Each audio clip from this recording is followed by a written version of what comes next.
What's up, everyone? How's everyone doing? Where's my Jen Lu?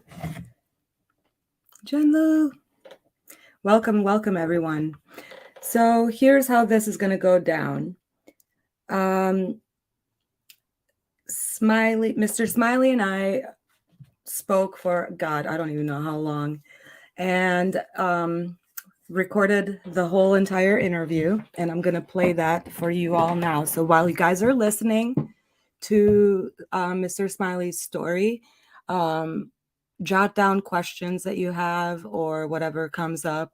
Grab a notepad, pen, paper, pencil, whatever, and and start jotting down questions. Because I told him to give us a call back in about. Well, first of all, this is going to be a long one. I told him to give us a call back in about 2 hours so that we can do a live Q&A. All right. So we're going to hear his story first, and then he will call back and we will have him on the live stream answering your questions. So if Miss Jenlu would like to help me, please. Yikes. Why do I hear myself? Oh, I haven't been here for such a long time. Everything is looking weird. And I feel like I'm yelling. Sorry.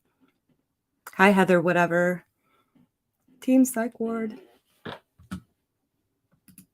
All right. So this is the first one. So I'm going to remove myself. And this one I'm starting at 7. So, okay, first of all, the calls are recorded because the calls were only 20 minutes, right? So rather than have talking for 20 minutes, then waiting for 15 minutes for him to call back, and then talking for 20 minutes, and then waiting for him to come back, I figured this would be the easiest way for him to just get his story out, and then we can play it in just one sitting, and then we'll have him call in for a 20-minute phone call to answer your questions at the end. All right. So let's go. I will stay quiet. If there's any issues with sound or anything, let me know. But other than that, buckle up. Here we go. Oh, yeah. So let's get started. Hi, Eric. Thank you for doing this interview with us. I'm really excited to have you here. And why don't you just go ahead and tell us a little bit about yourself? Okay. Before I get started, I would like to put this out there that if anything happens to me, Seattle Police Department was involved, King County Prosecutor's Office was involved, and Department of Corrections was involved. And anything that happens to me, it's no coincidence. It was deliberate. So let's start with that. Who I am? I grew up in Seattle, Washington. I grew up in the central area of Seattle. I went to school at different schools around the city. My last school that I attended was Nathan Hill High School in Lake City in the North End. Then I went to Olympic College in Bremerton on a basketball scholarship.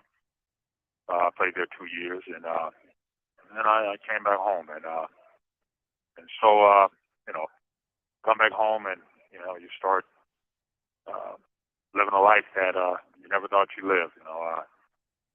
I was just kind of wayward, just like everybody else. Doing this, doing that. You know what I mean?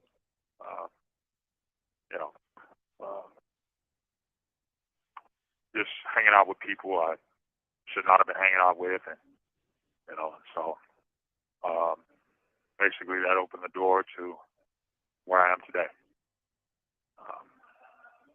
So do you keep talking? Do I keep talking, or you just keep talking? I mean, do you ask me questions? Yeah, no, I mean, I didn't realize that you had played basketball as well. College basketball, you said? Excuse me? I said I didn't realize that you also played basketball, you said, in college? Yes, absolutely. Yes, I did. Went to college for 2 years at Olympic College in Bremerton. I played there. I was pretty good. I had news articles and things that talked about me having the potential to go to the NBA, things like that. Yeah. So, but. So how old Yeah. were you when you were arrested? How old? I just turned 25 years old. My birthday is April 8th, and so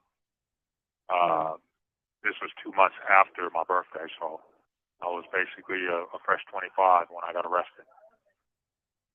So you turned 25 years old on the day that the world found out that Kurt Cobain is dead. That's kind of. Yeah. Unfortunately, yeah. Wow. Yep. I remember watching it at home when I was at home and watching on the news, and I really didn't know anything about him. I really never listened to his music, and so, but I just know that it was a big news story on the local news, on MTV and on CNN and all that, and so that's how I became familiar with him. Before that, I really didn't know who he was. Yeah. So walk us through kind of what happened on June 4th, 1994. Okay. Well, we'll start with June 3rd because that was a Friday night, and then June 4th is Saturday, early morning Saturday when it happened. So me, Ira Potts, Quentin Irvin, and Regina Mcallister were out joyriding and playing music in the car, just having fun, man, not being malicious and a detriment to anybody. We were just having fun, just riding around in my car. And so, the car began to malfunction. So we decided to go home, and the car, ended up coming to rest in the south part of Seattle on the Swift off-ramp of I-5. So Ira Potts, Quentin and Jeremy McAllister, Quentin Irvin, walked to a tavern a couple blocks away, and the tavern was called Uncle Moe's. It was a little district in the south end of Seattle by Boeing Field. They went to make calls to get family or friends to come get us because my clutch ended up burning out on my car. And so on the way back, I stayed with the car. I didn't go with them. And so I'm leaning over the guardrail, throwing up and vomiting because we had went to Dick's and I had ate a little bit too much, and so mixed with a little beer and everything, it just didn't pan out that good. So on the way back, I can hear their voices. So I looked up and I seen them coming across the bridge, and so next I go back to doing what I'm doing, and all of a sudden, gunfire erupts. So I duck behind the car, and after it gets done, Ira and Jeremy come running back to the car, and then so I said, "What happened, man?" He said, "Man, I don't know, man. Dude just came out and started shooting for no reason." So then Quentin staggered back. He's got the gun in his right hand, and he's got blood on his back. So I'm like tripping like, and so I stood up and then I looked and then I noticed the guy kind of doing some funny movements and jumping around and going on, and then he fell to the ground. And so I told Clinton, I said, "Hey man, you shot him, dude." And so everybody looked back, and we seen him, and then eventually he gets up and he starts to walk back towards us, and you can see he's still got the gun in his hand. So we ended up, and I'm gonna be truthful. I can't sit here and lie. I'm not gonna do that. So out of fear for myself and for everybody, I grabbed the gun from Quentin. You know what I mean? And I kind of shot. Not kind of, I did. I shot towards his way. You know what I mean? And As he was walking towards you? Yeah, he was walking back towards us. He's coming back towards us. His car is a little up from ours, but he's coming back. You know what I mean? And I don't know, he already just shot Quentin in the back. And so I don't know what he's coming to do. You know what I mean? So, out of So protection for Quentin was ourselves. also shot in the back? Yeah, he was shot in the back. That's where he got shot. Because from what the story says, when we told the detectives that what happened was, well, let me go ahead and go into that. So Yeah. I don't want to jump ahead. Right. Okay. So we ended up, jumping across the guardrail and going to the brush that was over on the right hand side. He got in his car and drove off. Now at this time, we calling him dude because at the time nobody knew who he was. He was in a regular car. He was in regular clothes. And ain't identified himself. He didn't say who he was. Didn't ask us if we needed help. What happened was he got out and he got mad at Quentin. Something happened between him and Quentin. So anyway, I'll get into that. Mm-hmm. So I said all that. Okay. Mm-hmm.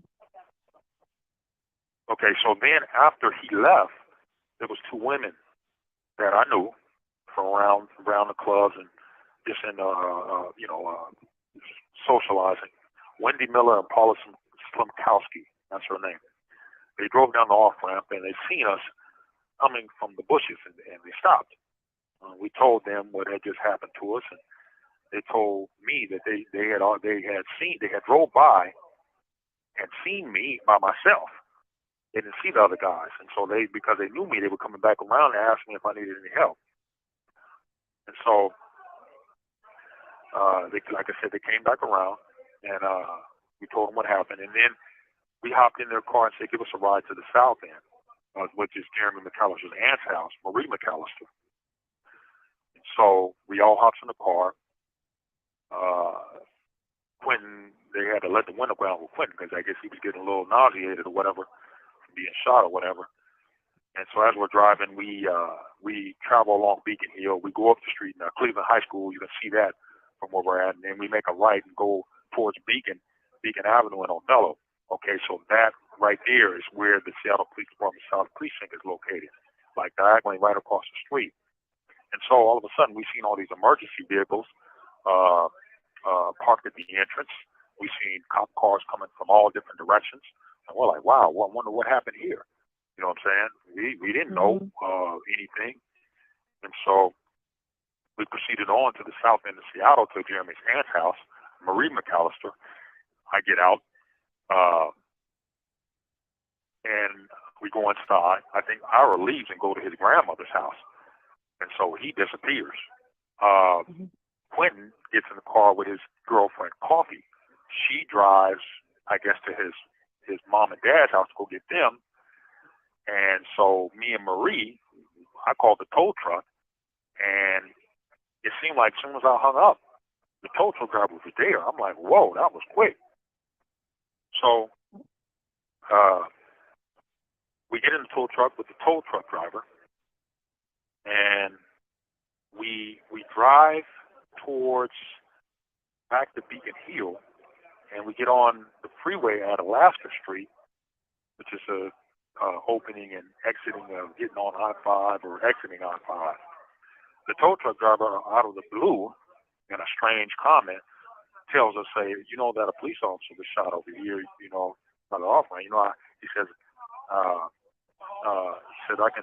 I can let you out here if you need to." I look at him like, "Let us out? What do you mean, let us out?" I said, "Man, take me to get my car." I said, "It don't have nothing to do with me." And he drove a little bit more, and he says it again. He says, "Look, man," he said, "if you guys want to get out here, I can let you out."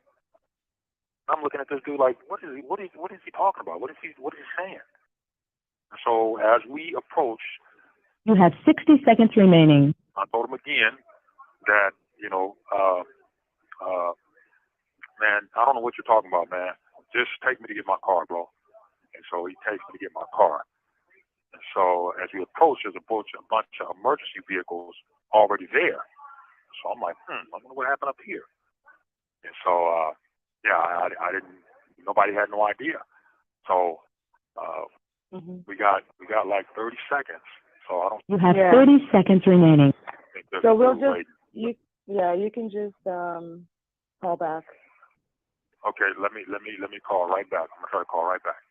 Okay. Okay. All right.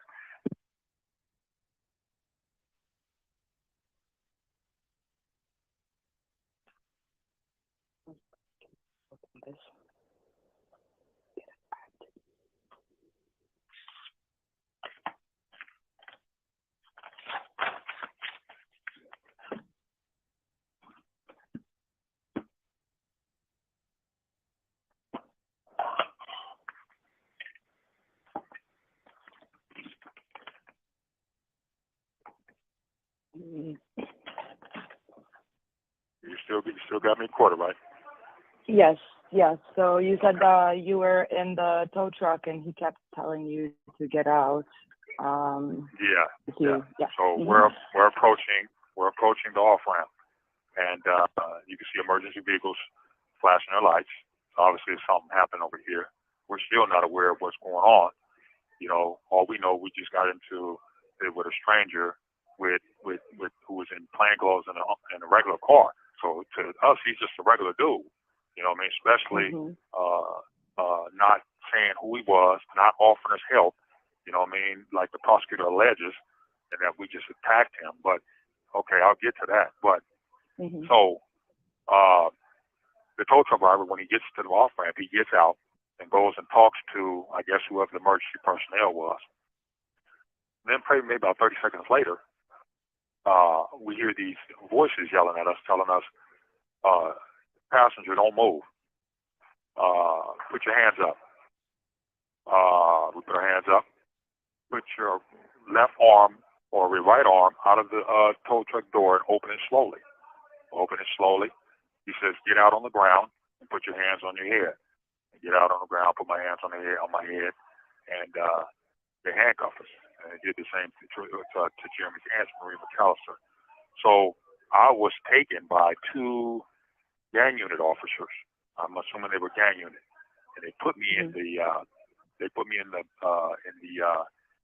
Seattle Police Department unmarked car. And then the gang unit officer says to me, he says, you didn't know that was a police officer? I said, who are you talking about? And he says, the one that you shot. I said, what? I said, first of all, I didn't know nothing about I don't know who you're talking about. Second, I ain't shot nobody. And then he got quiet and didn't say anything. And so they drive us down to the Seattle Police Department. Well, I was taken down to the Seattle Police Department's West Precinct downtown. And, you know, I was taken to a room, sat there. The officers there were cool for a minute. And, you know, one was giving me soda and, you know, and so it really wasn't an issue. And then all of a sudden, an officer comes by the room and he says, Terry's dead. And so the whole mood changes. My thoughts, you know, I'm racing. My thoughts is racing. You know, like this individual, I'm confused. I'm like, this can't be the dude this happened with. It can't be. So I'm confused, like, what the hell? So my thought was, this, you know, like, this got to be a mix-up. This can't be. This dude can't be the dude who they're saying he is. So, you know, as I'm racing, those thoughts are going through my head. I'm getting teary-eyed now. I'm like, oh man, don't tell me that this is who this is, man. And so I'm like, okay, here we go. And so, you know, officers came by the room, staring at me funny, and I was eventually moved to another room where the interview process began. And so the first shady experience I had was with this detective named Martinez. He tricked me into signing a form. On the top of the form is to make sure you understand your rights. At the bottom of the form saying, I sign away my rights to talk to you. What he said was, sign here and here to make sure you understand your rights. So, you know, I'm you know, I know I didn't do nothing to this dude. So I know that I'm really not in fear of any type of crookedness or anything being aimed my way. You know what I mean? But Mhm. so I guess let's see.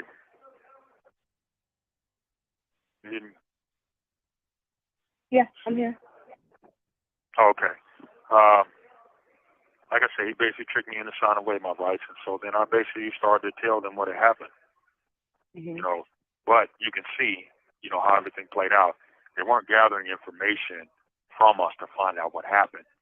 They were gathering information from us so they could shape their story and how they wanted to present it to the public. That's what they were doing. You know what I mean? And that's why that's why the story came out. We attacked him. Yeah, he identified himself. He was trying to help us. You know what I'm saying? That's the narrative that they threw out there. You know what I mean? Mhm. So, Mhm. uh, So how? So you said after everything happened, Terry got in the car and drove off. And as far as you're concerned, that was a nobody, no one. You didn't know him, and you guys then left the scene to go get your family, and the other people went their own ways. yeah. Well, we left the scene because two girls came and got us. You know, they drove Right. back around. We would have still been Mhm. there if they hadn't came back around. But they knew me. They didn't know Quentin, Ira, and Jeremy. They knew me, and so that's why they So came how back did around. Quentin? How did Quentin end up in the interrogation room? Well, after he went to the hospital Mhm. with when he left, when they dropped us off at Jeremy Mcallister's aunt's house, he left with his girlfriend Coffee and went. I'm thinking they went and got their mother or their dad. They went and got their mom, I think, his mother, and they drove to the hospital. So, Okay. and then from there, you know, when you come into the hospital, the police are alerted, and so you can imagine that's why the tow truck driver showed up as quick as he did, because he had a police scanner. So he knew that this call that we're making about the car on the off ramp was possibly connected to that situation. So he's trying to play hero and come get us to give to them. He wasn't taking me back to my car to get it removed. He was taking us to drop off to them, and that's why he said, "We'll let you out here." You know what I'm saying? But let us out. We don't know what's going on. So why are we're not running. You know what I mean? So Yeah. so they arrested Quentin from the hospital. That's how he ended up in the interrogation room. They already knew who they were looking for. So let's continue to proceed. Okay. Okay. So they took me to like I said, I was on the floor. I was moved to another room, and then that's when the interrogation of me started. What else occurred? So we told them what had happened. You know what I mean? We told them exactly that he was in an unmarked car. He was dressed in plain clothes. Nobody knew who he was. He never said nothing to us as far as wanting to give us help. So we told them that, look, Quentin, something happened where Quentin kind of flagged him down. That's what we told him. He flagged him down, and that's the narrative that they were given. Flagged him down, and Terry swerved and tried to hit Quentin with the car, and so Quentin kind of like hit the car to kind of like jump out of the way. You know what I mean? Then Terry got out the car with a gun in his hand, and he said to him, "Why the fuck you getting away with my car?" And then Quentin said, "Man, look, man, I was just trying to get help, man." And he said, Terry started saying something else, and then he raised his gun and started shooting at him. And that's when Ira came back to the car, was saying, "Dude, start shooting for no reason." That was why he said that. And Quentin tried to run away. He was struck in his back. And so when he was struck in his back, Quentin pulled out his gun, which I didn't know he had, and started shooting at him, hitting Terry in the side. So basically, it was self-defense because, like I said, nobody knew who this dude was. Nobody knew who this guy was. So anyway, I'll continue to move forward. Let's see. So he got hit in his back as he tried to run away. And then, okay, so Ira, when we got dropped off at our house, or at Regina Mcallister's aunt's house, Ira went around the corner, which his grandmother stayed around the corner. So he ended up going there, and I think that's where he stayed for the rest of the night. I'm not for sure. But, so as I started, they started interrogating me, and I started getting nervous because you could tell the narrative was, you did it. You did this. But, you can tell by the way somebody's talking to you, they're indicating that it was you who did this. You know what I mean? And I'm getting nervous, like, man, they about to try to pin this on me. And sure enough, that's exactly what they did. So what I did was, and this is where things start again. So the first sign of their of what they did illegal was they tricked me into signing. Anyway, we can say it's illegal, but they tricked me into signing away my rights. Okay. So then the gun that I had, when we jumped into the brush, I just threw it in the bushes. Just like, ooh, get rid of this. You know what I mean? So I didn't keep it. It wasn't mine. I threw it in the bushes. It was Quentin's. So when they were interrogating me, asked me what the gun was, I told them it was in the bushes. I threw it. And so when we went back, they took me back to the off-ramp. They asked me to show them where it was, so they took me back to the off-ramp. 2 uniformed officers did. When one got out the car... Do you remember their name? I got out the car. I do not remember their names. I do not remember their names. I think it was two black officers. That's what I do remember. And so they took me back to the off-ramp. And I was trying to, because my head's so spinning, I can't remember. It was night out. It was dark out, so I really can't pinpoint exactly where my car was at. So I'm talking to myself, but I'm kind of talking out loud, like, I said, my car was down there. And so he says, no. He says, your car was up there. I said, up there? I said, my car wasn't up there. I said, my car was down here. He said, well, that's how they have it marked. So I look up there, and then there were like horseshoe markings around the tire of my car.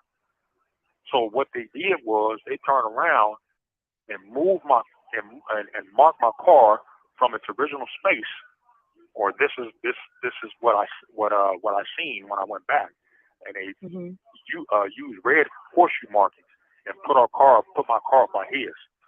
That's what I seen. And so I turned and I said, no, that's not what my car was. By Terry's car.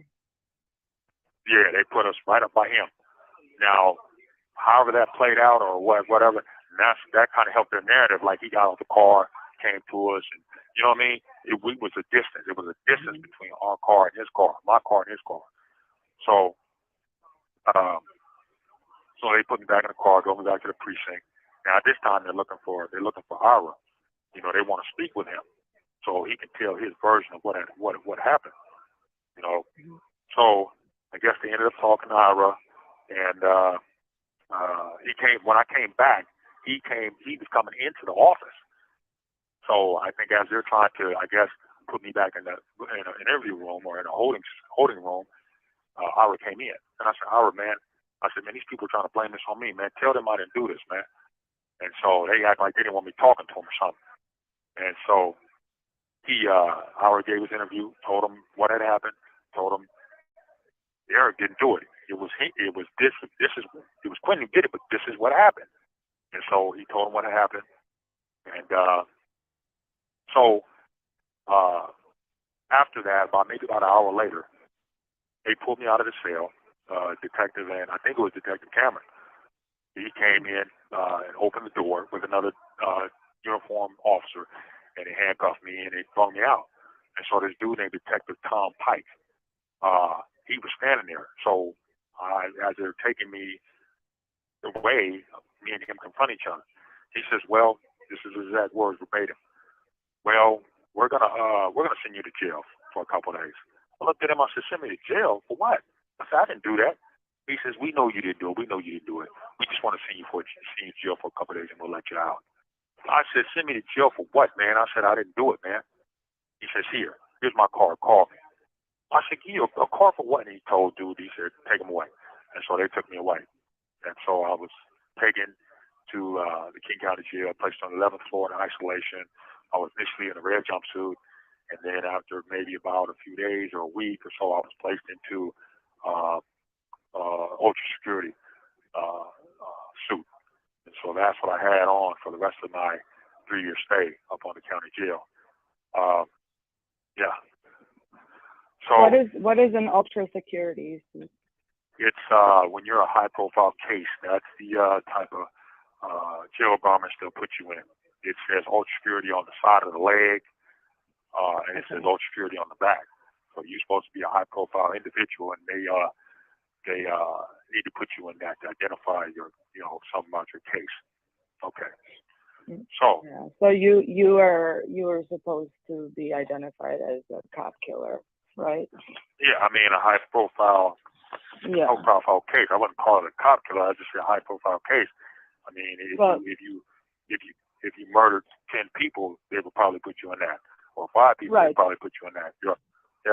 It's just the news media, the attention that that your case is getting puts you in that category. Yeah. Okay. So and right. sorry, so, and you were in jail for 3 years. I was in jail for 3 years on isolation on the 11th floor. Okay. And so, how did the trial preparation go? Well, you'll get to well, that. okay, yeah. we'll start. I'm starting with that right now. So, Perfect. You ready? Okay. During the middle of the night, 2 women came and saw me when I think it was my first or second day in the county jail. One was really nice and she was helpful. Another one had a really snotty attitude, like she may have been working with the police or prosecutor's office and was being nosy, trying to find out stuff about me. And so the woman with that was nice, she got to talking with me, I guess, for an interview or whatever. She said, "Is there anything I can do for you?" I said, "Yeah, go contact Lori Gustafson," which was an attorney that I knew from a buddy who had her. And so I told the lady to go get her. She said, "Yes, I'll go contact her for you." And so the next week, Lori came up to visit me, along with an investigator named Gil Zimmerman. And so in this interview, they came up to see me and kind of, meet with me and kind of ask me questions about what happened. I think that may have been a Monday. This happened on a Saturday, early Saturday morning.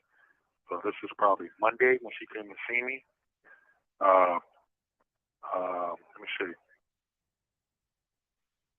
So she agreed to represent me, and so that was my attorney.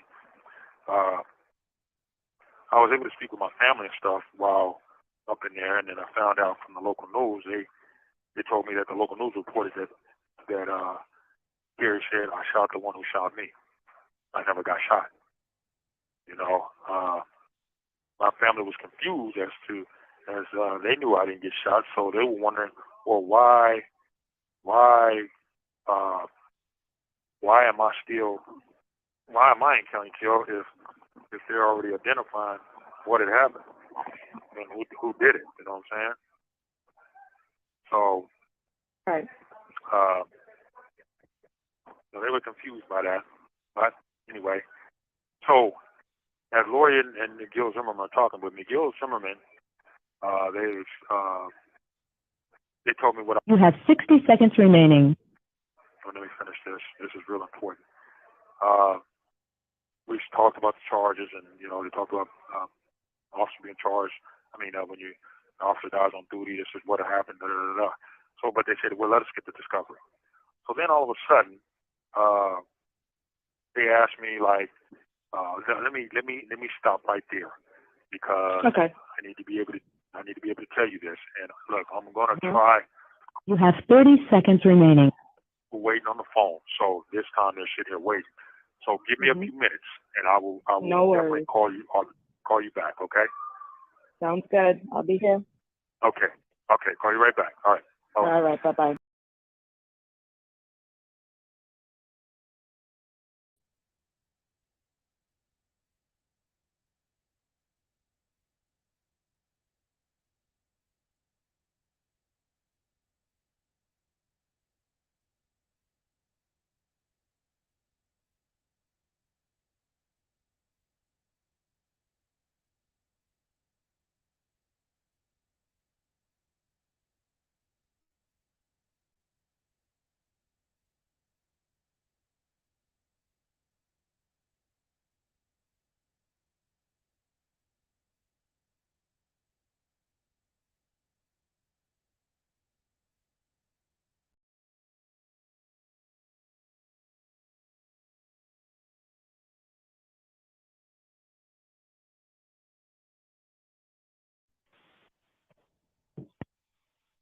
Road Fictional Complex.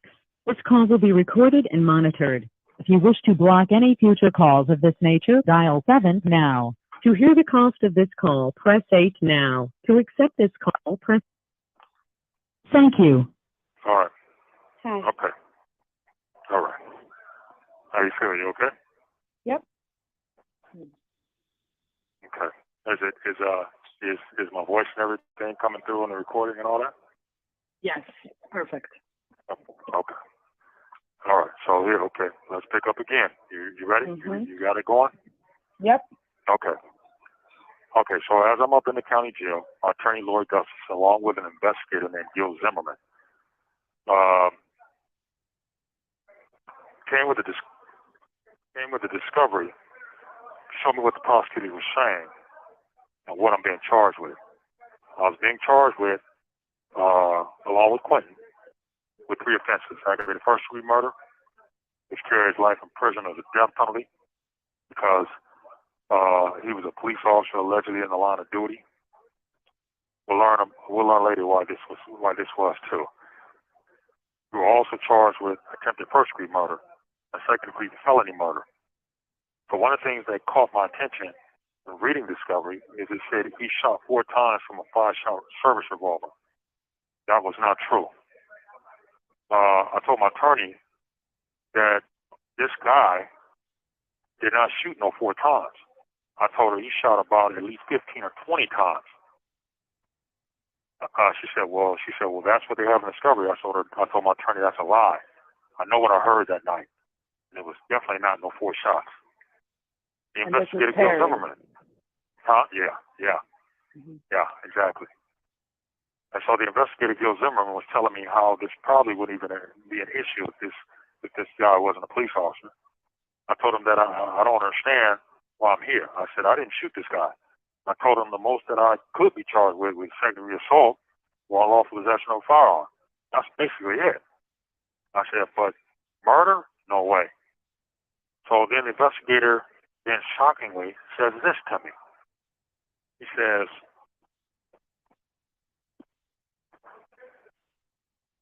that the police have this idea of you being this big bad dude who sells drugs and carries guns. So he says, because they didn't get you on what they wanted to get you on, they're going to get you on this. I responded, but I asked him, I said, well, what is it that they want to get me on? He was mum and didn't say anything. I later learned what he meant when he said this. So we'll get into that later. In July or August, you want to ask a question? No, go ahead. Okay, so in July or August of 1994, my lawyer came to the county jail to update me on new developments of the case. He said, my attorney told me that prosecutors have found so-called eyewitnesses who came down the off-ramp and seen what happened. I told my lawyer that this was a lie because nobody but this unknown guy and us were on the off-ramp at the time that this incident happened.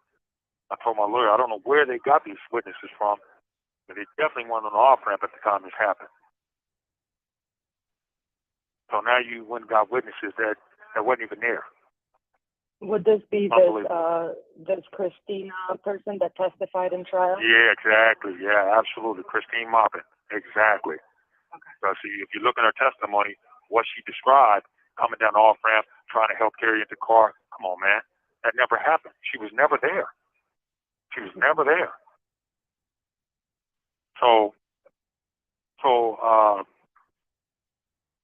when I was in my cell, this is in 1995 when I was in my cell, the jailbirds came and got me and told me to get dressed, and I thought it was an emergency.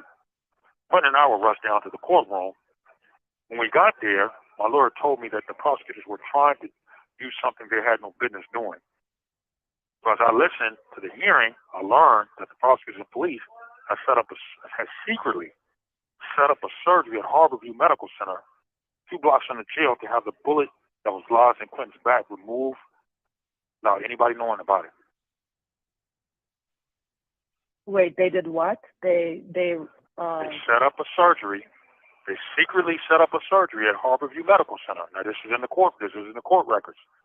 There was a hearing that we had to go to, and his lawyers were complaining, telling the judge to tell them, don't be trying to move Quentin without nobody knowing about it. They secretly set up a surgery to have Quentin's. This is what my lawyer told me, and I'm listening in the court hearing. They secretly set up a surgery to try to have a bullet that was lodged in Quentin's back that Terry had shot him with removed out of his back without nobody knowing about it. So were they able to do that? No, they didn't.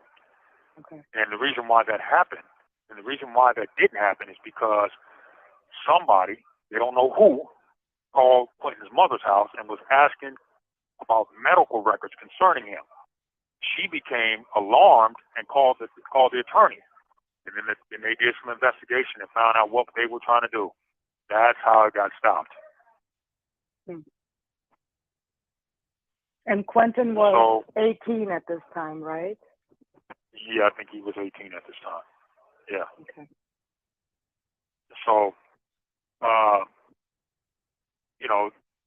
that's the first indication of some strange activity surrounding this bullet that was stuck in Quentin's back. I remember what I heard that night. It definitely wasn't 4 shots, a 5.5 shot revolver. The evidence showed that, to me, as a person who's been to the gun range and has some knowledge about guns, that had to be a 9mm. There's only way. That's the only gun I knew at that time that could shoot extensive rounds of bullets, extended round of bullets like that. And so, but the discovery said he didn't use that. They said he used a 4-shot revolver, and I knew that was a lie. No way he used that. No way. I'll go to my grave saying that. Quentin had a .22 caliber pistol, which wasn't as loud as the .38. So if you know guns, the .38 is louder than the .22. The 9mm is louder than the .22. So therefore, you understand that what you were hearing that night. You know what I mean? So I know what I heard that night.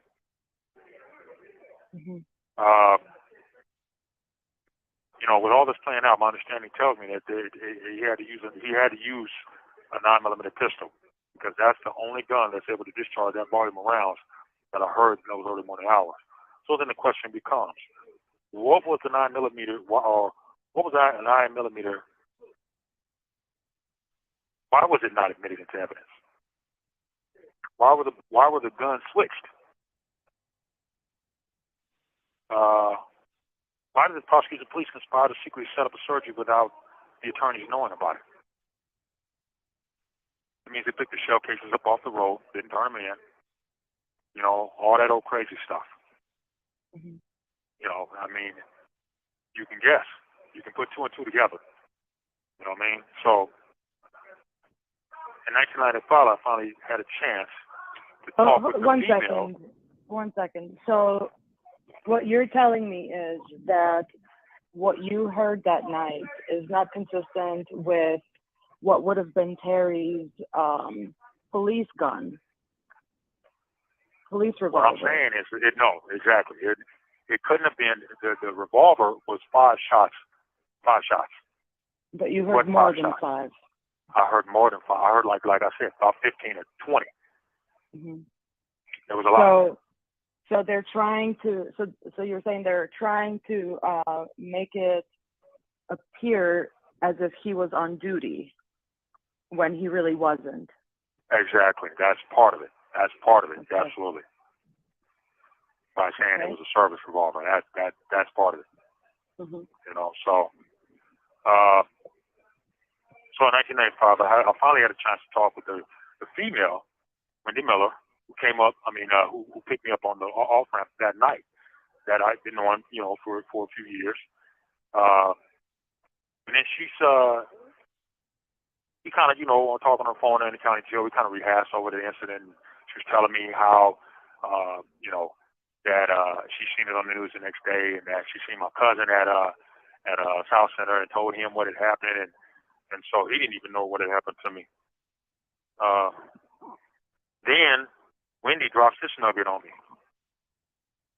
She says her cousin was a Seattle police officer and told her that Terry, they say he died at the hospital. The cousin told her that Terry died when he entered the South Precinct parking lot. This is critical. So I'll explain that more later too. So before our first trial, about August of 1995, the lawyers finally obtained Terry's timesheet after prosecutors refused for months to hand it over.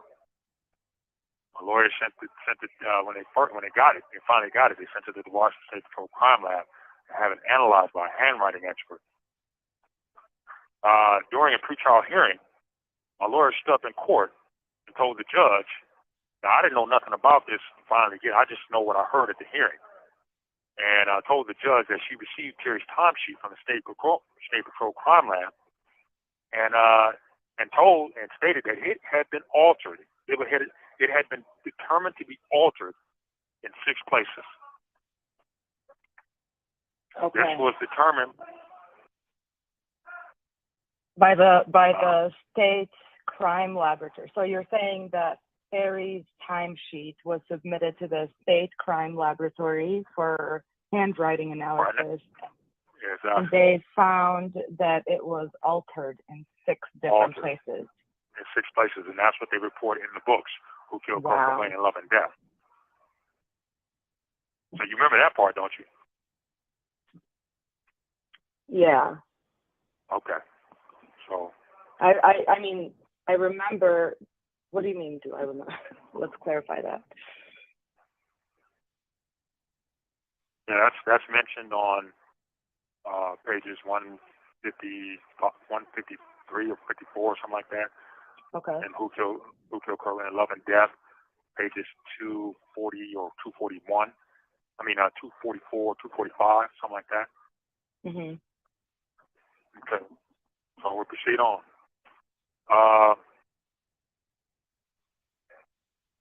After this occurred, after my lawyer had said this, there was a female representative of the Seattle Police Department named Carol Pittick who quickly stood up nervously, shaking and rubbing her hands together.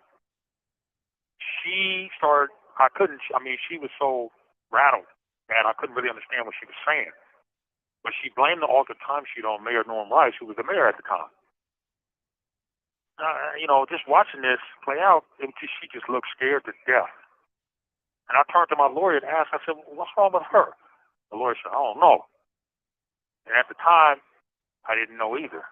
But looking back, I now know why she was so nervous. This too I'll explain later. So, prior to trial, Court TV wanted to come in and broadcast the case. Judge Schindler quickly dismissed that.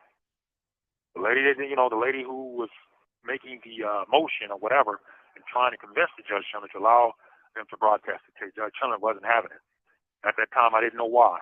But looking back, and it is clear why Judge Schindler kept them out of the courtroom, and it's obvious why she did it. Did this too, you know what I mean? So the purpose of keeping them out is because all this stuff you were doing, you didn't want the world to see it. That's what that was. That's why you kept court TV out. You can't control court. You might be able to control the local media because, you know, these detectives and these public officials have these relationships with these news media people, or they have ability to dictate what they report and what they don't report. So, but court TV, you can't do that. At least not at that time you couldn't. So, also I wanted to talk about, let me see. Oh, there was a firearm expert who came to testify. Now, let me go back to here. During the judge was talking about a guy that she was curious about.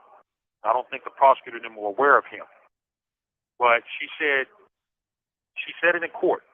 Like I say, all this stuff that I'm talking about can be documented. It's documented. So she called this dude out, and she told the prosecutor, "Well, we want to. This guy, he says he's law enforcement, and you know we want to find out who he is." So they called him out. A little short guy. He had a little brown trench coat on, a little mustache, and so the judge said, "You know, I seen on here that you're in law enforcement." And I'm paraphrasing, not verbatim. She says, "I was curious. What law enforcement do you work for?" He says, "I'm an FBI agent." You should have seen the look on Judge Schindler's face. She looked, and then she looked at the prosecutors like, "Oh shit," you know what I'm saying? And then she said, "Okay, well, thank you. We just want to know who you were." So I remember those are things that I remember. Okay. Why do you think the FBI was there at your hearing? I don't. He got called as a potential juror. That's what that was. And so he came out the jury room when she called him out. Oh, interesting. Interesting. But I'm just saying, what is even more interesting is the look she had on her face. Mm-hmm. So, you know, when I see all these things, that just let me know, man, these people are hiding something. They're hiding something. And at that time, I didn't know what. That's all I could say. Come on, man. I mean, common sense. You know, I've lived long enough to know when somebody ain't telling the truth or when somebody's trying to hide something. Come on, man. So, firearm expert. You know, during trial, this, I forgot to tell you that the dude's name that the altered timesheet, his name was Tim Nishimura. And who is he? He was the dude that determined that he was a handwriting expert at the Washington State Patrol Crime Lab that determined that the timesheet was altered. Tim Nishimura. Okay. He's a little Asian guy. Okay. And did he also testify? He testified, absolutely. So what he did was, I got it on here. So what he did was, he blew up a montage of the timesheet. He blew up a montage of the timesheet. He put it on an easel, and put it in front of the jury. And so he explained it to the jury that with the naked eye, you cannot see that there's no alterations. So the jury was looking and he asked the jury, "Look, can any of you tell?" And they were like, "No." They shook their head. And he says, "Okay." He says, "Now," he pulled out a pen. It was like an infrared pen, like it had a light on it, some type of light up on it. And he took it and he put it on the numbers. And he says, "When I do this, you'll be able to see the different types of ink." So he did it on like a 3. That was actually a 3, but it had been filled in as an 8. So he says, "You see?" He says, "When I put it here, you see the different types of ink?" and he showed that there was two different types of ink where the initial ink was a 3, the ink that came and filled in and did it as an 8 was another different type of ink. Wow, that's interesting. Yeah. So that's how, when you see it in the book, it had to determine to be altered. That's how it was determined. Right. It was Tim Nishimura that did that. Mhm. Okay, so I think we're in trial right now. So during trial, another firearm expert, not another, but the firearm expert that was from the Washington State Patrol You have 60 seconds remaining. testified that the bullet that came out of Quentin Urban's back was matched with 38 service revolver that the state is alleging that Terry had shot 4 times with. I knew this was a lie. I knew this guy was perjuring himself because I know what I heard that night, those early morning hours. So then Who the is question testifying becomes, why? that the bullet? Sorry. I don't know his name. I don't know his name. He's the so-called expert from the State Patrol Crime Lab. You have 30 seconds remaining. Okay. I don't know who his name is. So that would probably be in the records. Can I call you right back? Yep. I'll call you right back. Sounds good. All right. All right. All right. Bye.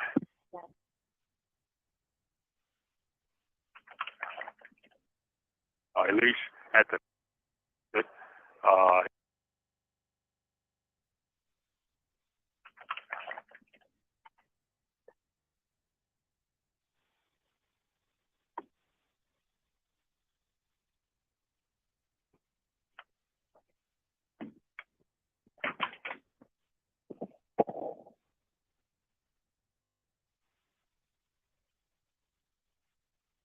This is a Global Tel Link prepaid call from Smiley.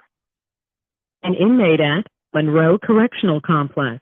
This call will be recorded and monitored. If you wish to block any future calls of this nature, dial 7 now. To hear the cost of this call, press 8 now. To accept this call, press 5 now. To decline this call. Thank you. All right. Hi. Okay. So he testified. So he's on the gun expert. He testified that he confirmed that the bullet, his analysis that the bullet came from the 5-shot service revolver. I disagree. I totally disagree, and I know it was a lie because I know what I heard that night. If you're saying he shot 4 times, and I know I heard at least at the minimum 15. I'm just saying 15 and 20 because it was so many. You know what I mean? So there's no way that it came from that. No way. So then what's going on? Why is this dude? Why is they? Why is he saying that? Is there some nefarious activities that they're covering up? You know what I mean? Could the bullet be tied to something or someone? It's why they tried to sneak Quentin out of the county jail. It's why they switched the guns. Just saying. So did they actually remove the bullet from Quentin's back? They did. The lawyers finally there was a surgery set up, and the lawyers were there. The police were there, and they needed to get that. I'm telling you, if you try to sneak him out of the county jail and try to get it without nobody knowing about it, what are you up to? What are you hiding? That you're desperately trying to get this thing to where it just doesn't make sense. If there's nothing to hide, you're not going to act like that. Obviously, you're doing that because something has happened, and you're trying to make sure it doesn't come out. So that's just my rationale of it. Mm-hmm. So I talked about the montage and all that. We also got to remember too that what I thought was strange was there were a lot of officers so-called involved with this trial. And yeah, it was a long trial. Yeah, but the volume of officers that was supposedly involved was 150, 200, somewhere in there. A lot of them didn't even want to testify. A lot of the officers didn't want to testify. Yeah, they didn't want to testify, and so my lawyer kept asking the judge that she needed to issue these people, make these people available for interview, and subpoena them to come to trial. She wouldn't do it. The judge, like, she didn't make them. You know, so some of the officers who had critical information that could be helpful to the defense didn't even testify. Judge wouldn't make them. You know, this is just a straight up kangaroo and a sham trial, man. That's basically what it boiled down to. Mm-hmm. You know what I mean? That's basically what it boils down to. There's another critical piece of evidence, so the testimony at trial was that, or even in the discovery, was Terry died at the hospital during surgery. But remember, Wendy Miller's cousin told her, who told me, that Terry died at the entrance of the South Precinct. But there was a doctor supposedly working at Harborview Medical Center that testified that Terry died on the operating table when he was doing surgery on him. And I've seen this dude at trial, and then I seen him on little TV shows after that. I said, yeah, that's the dude that came to the court live, man. And I said, his name was Dr. Gentilello. I think it's, I don't know, it's for Gintellelo. Mm-hmm. And he's the one who testified. Testified that he's the one that performed surgery on Terry, but he died at the hospital. Well, something's conflicting. If Wendy's saying her cousin said he died, he's a police officer, and he died as soon as he entered, as soon as he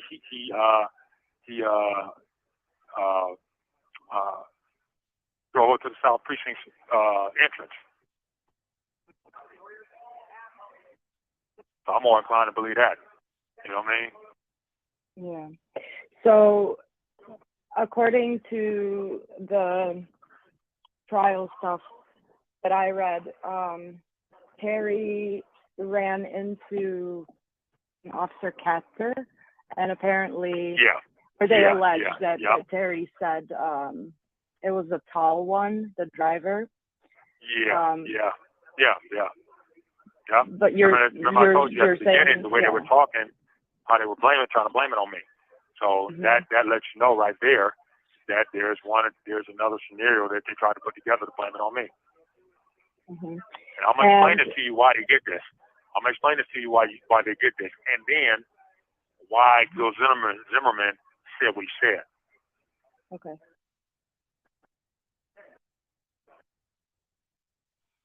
You ready? Yeah. Go ahead. Okay. So we talked about the officers didn't want to testify, and we talked about Wendy Miller saying her cousin said he passed away as soon as he came up to the precinct. Okay. I'll get to that later. That'll come up again. So right now I'm going in sequence of everything, how I remember everything playing out. Okay. So.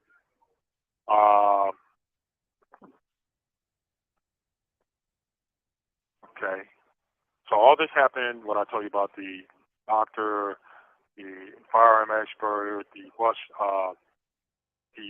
Christine Maupin testifying in the trial. Initially, she said Quentin is the one that did it. She said him at first in the first trial.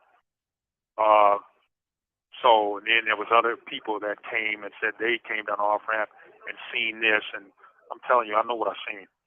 Nobody came down that off ramp. Nobody's on that off ramp but us. So, this next female, she's really important. Fusi Johnson, F-U-S-I Johnson. And she's Samoan or whatever she is. She's from Hawaii or something like that. So I met her back in 1994 with another guy who I went to school, who I played basketball with at Olympic College, named Marvin Williams. His son also played in the NBA. So that can be confirmed. Like I said, everything I'm telling you can be confirmed. So at the Mhm. beginning, I met her then.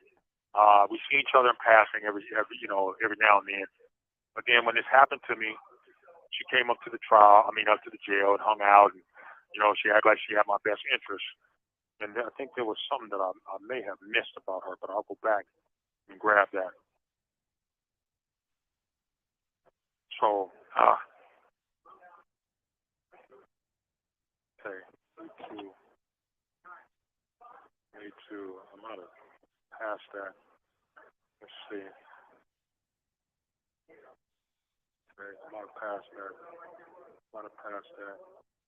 All right, I may have passed that. That was all over the place. I mean, this is so much information. Yeah, I understand. And just to clarify too for everyone, before our interview today, you had taken notes just to help refresh your recollection. So that's what you're kind of looking at. Yeah. So, and I hear you that this is probably stirring up a lot of emotion in you as well, because it's probably not easy having to recall and relive all of those moments. So just take your time. We're good. We're all good. Okay. All right. Okay. So this is his female named Pussy Johnson. Like I said, I met her some years ago, and so I met her along with the guy I was telling you about. So that's how I came. That's how I came to meet her. We weren't friends. We didn't hang out or anything. She just, we crossed each other's path. So this was the first trial, and so our deliberations began in March of 1996. And one of the jurors, an elderly woman, had gotten sick, and she was admitted to the hospital. So this woman named Pussy Johnson, who I thought was my friend, she'd been around my family and all that, and it was just hella weird. Let me also say this.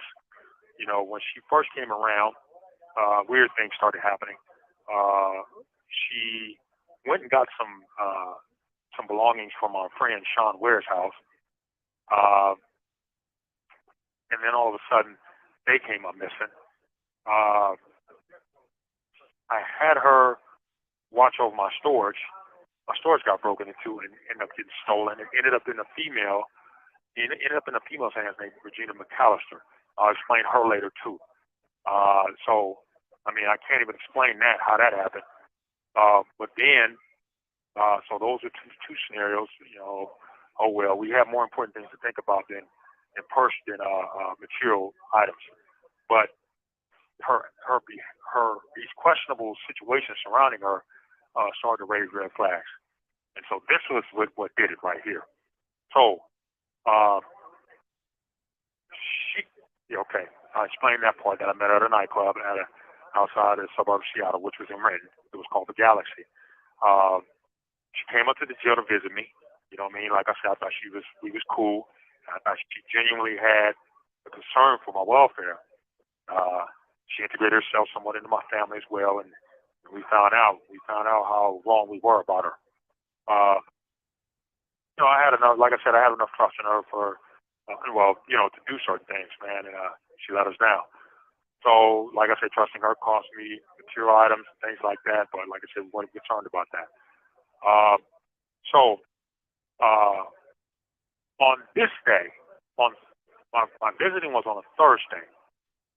This was during deliberations in 1996, my first trial. On Thursday, Pussy Johnson visited me at the jail. She usually came with my mother or my grandmother or other family members. But this day, she came by herself, and it was only me and her visiting. There was nothing unusual about the visit. There was no red flags that made me uneasy or anything that made me concerned. We engaged in, in our normal conversations. That Monday, the jail guards came and got me from my cell and told me that I was wanted in court. From the tone, it sounded like it was an emergency, and so they were kind of rushing me, like, come on, man, let's go. I asked them, was this the verdict? They said they didn't know. They said we were just told to come get you. And so escorted me to the changing area, me and Quentin to the changing area, in the jail, and it took us across the viaduct to the courthouse. So there's a big viaduct ramp that goes from the jail to the courthouse, and you end up on the top of the courthouse on the top floor. And so you have holding cells and everything up there, and the guards have their stations and everything up there. That's where everything, the guards change out their guns and this and that when they walk you back and all that stuff.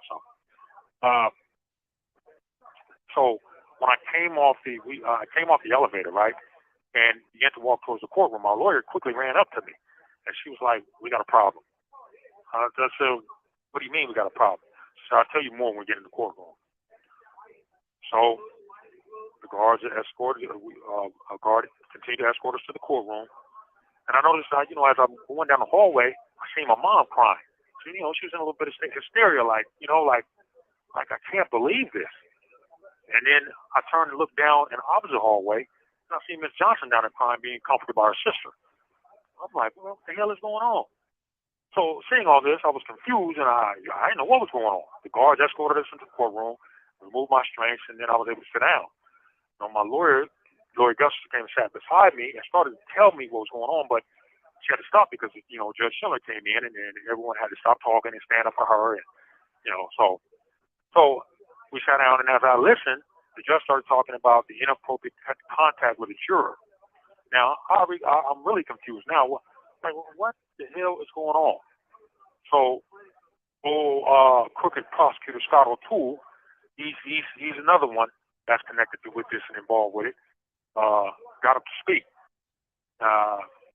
His co-counsel was an elderly dude named Hal Matthews. I think he passed away by now.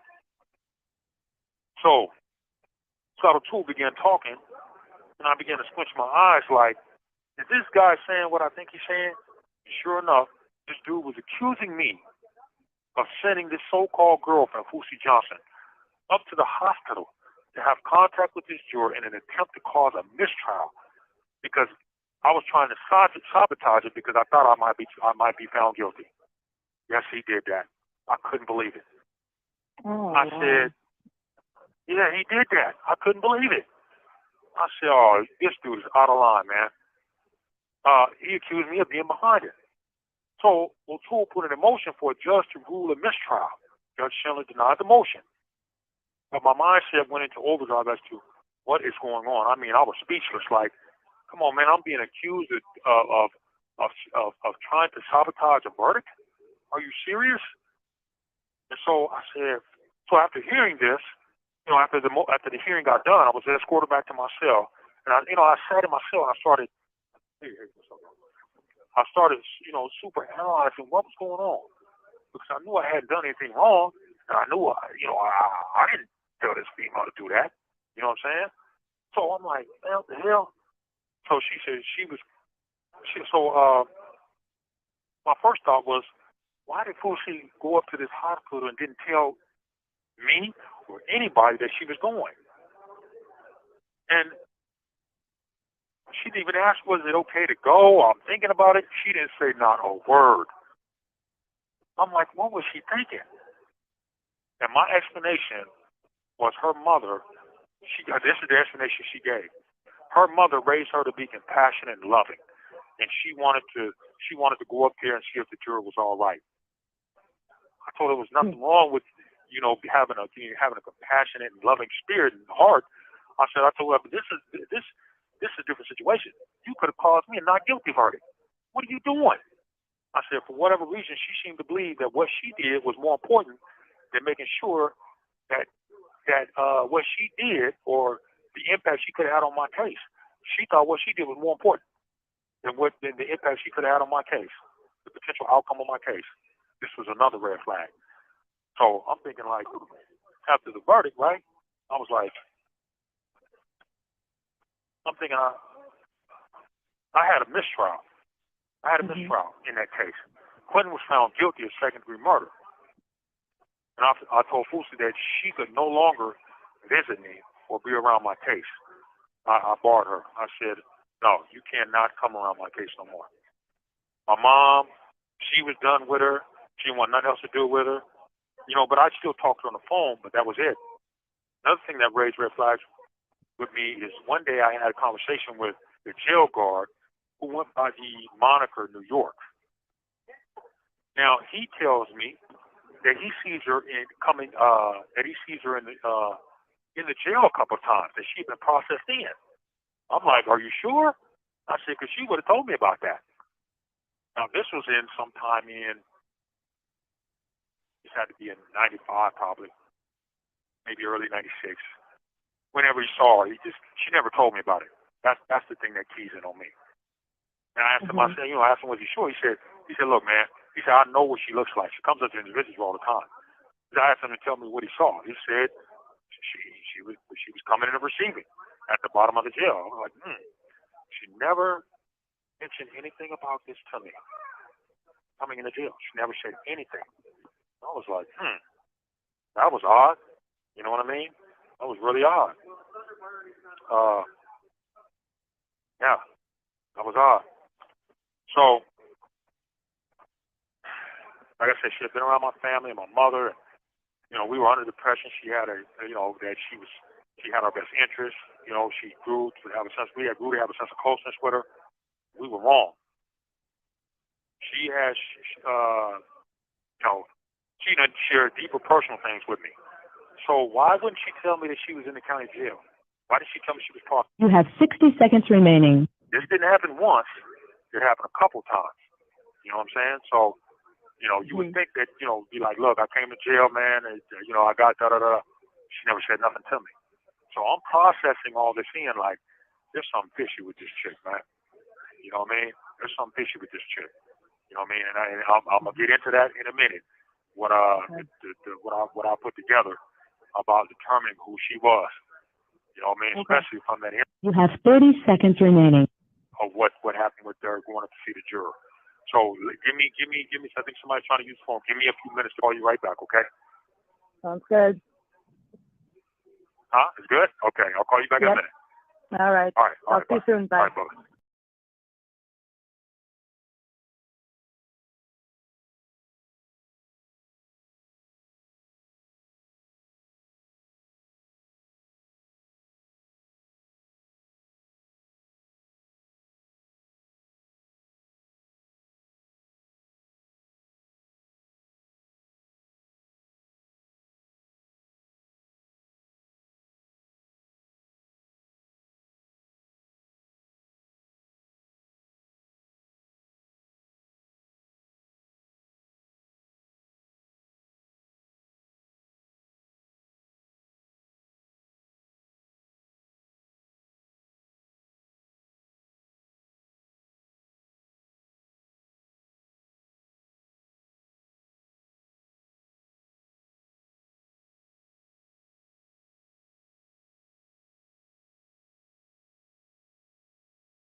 Don't worry, I got it. I'm adding it as we speak, so you just keep Okay. going. All right. Well, I'm trying to give you what you want, you know. So, No. Don't worry about giving me what I want. okay. Just, this is you. Okay. You recording again? Mhm. You sure? Yeah. Yes, I'm recording. All right. All right. So, let's see. What I leave off there?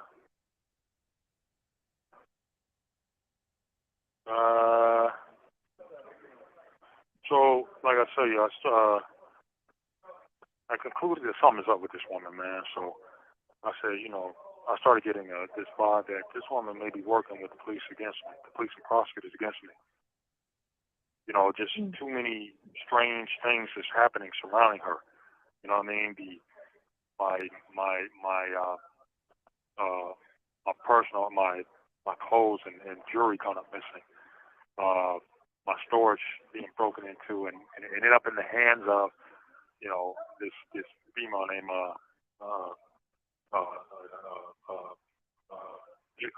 Regina Mcallister, whom I'll talk about later. And I said, so I remember one day I called her house, and I let the phone ring about 20 times and no one answered. And so I remember I called back again, and the phone rang about 10 times.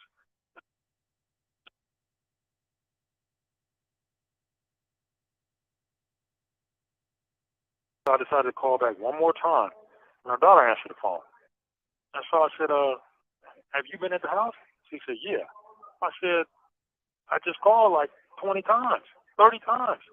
She said, yeah, I know. I said, well, why you didn't pick up the phone? She said, because these detectives keep calling in for my mom.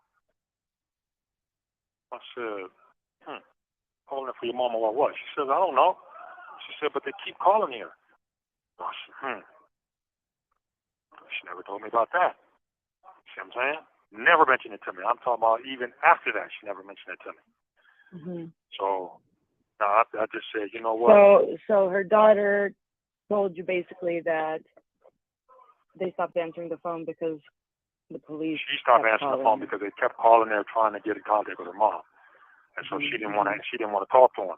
You know what I mean? So that's how she explained it to me. Mhm. So now after just putting all this, all this sequence of events happening, and I just started putting two and two together. I said, you know what? I believe that this female's working with the police and prosecutors. I believe that they sent her up there because our deliberations took about a month. And so the prosecutors were scared that it was going to be a not guilty verdict because they really didn't have evidence against us in the first place. And so they thought it was going to be a not guilty verdict, so they sent her up to the hospital to have contact with this juror in an attempt to cause a mistrial. That's what I believe.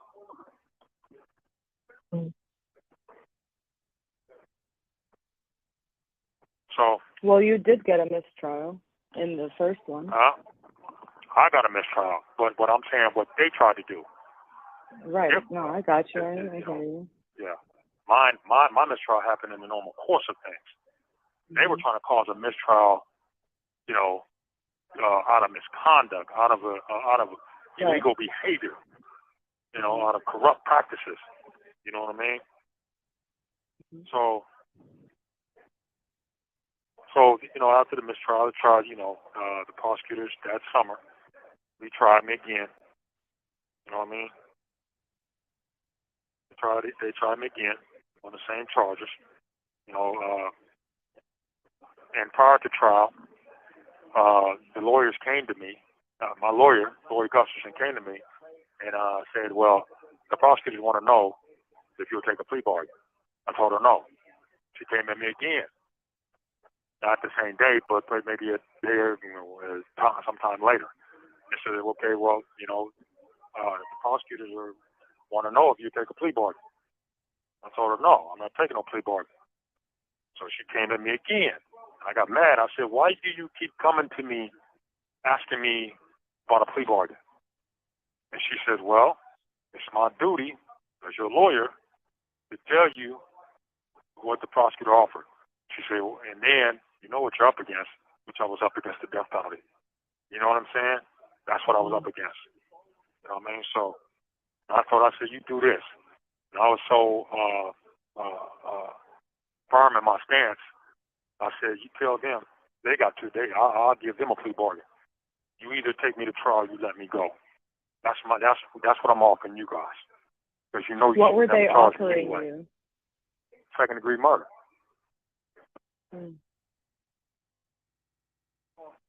Second-degree murder. But they probably would have pleaded guilty, would have allowed them to impose a 50-year exceptional sentence on me and all kind of crazy stuff. I'm not doing that. I'm not taking no plea bargain from them. After they done just humiliated me, man, and did all this stuff to me, now you want to plead with me.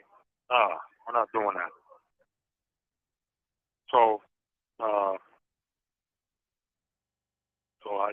what I told him. I said, I was talking to my grandmother one day. Here we go. Okay, here we go. Now this is powerful right here. Make sure you definitely got this recorded. You don't record nothing else. Yeah. It's recorded. So I said I was talking to my grandmother one day after my first trial. My grandmother shares some information with me, which substantiates when I was in jail and reinforces Investigator Gil Zimmerman's statement he made to me when he and my attorney, Lord Guston, came and visited me in the county jail at the beginning of when my case happened. Now, my grandmother passed away. My uncle, who told her, passed away. And so my grandfather, who told him, has dementia right now. So he's not going to remember nothing. And then the person who told him is dead now. I think he passed away. So, my grandmother tells me that the Seattle Police Department sergeant, who the guy I told you, that passed away. His name was Parnell. He was friends with my grandpa. And so I met him on Memorial Day, like 5 days or whatever before this happened. So Memorial Day was that Monday. This happened to me that Friday. So I met this guy one time, shook his hand and everything, but it didn't stick out to me, that what he said would have some significance in my life. So my grandmother tells me that the police sergeant tells my grandfather, who tells my uncle, who told my grandmother, who tells me that my ex-girlfriend, Regina Mcallister, agreed to help the police set me up. So now I'll refer to in 1997, Regina came to try to visit me up at the county jail, and I told the officers to tell her to get out. And he came with the mic. He said, he doesn't want you here. You got to leave.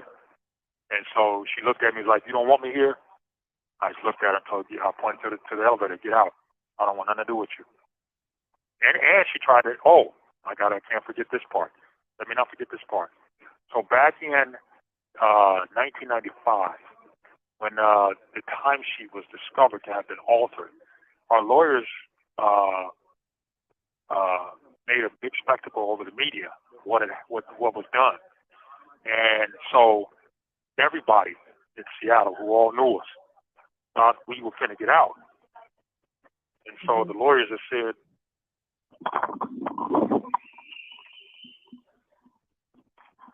Sorry about that.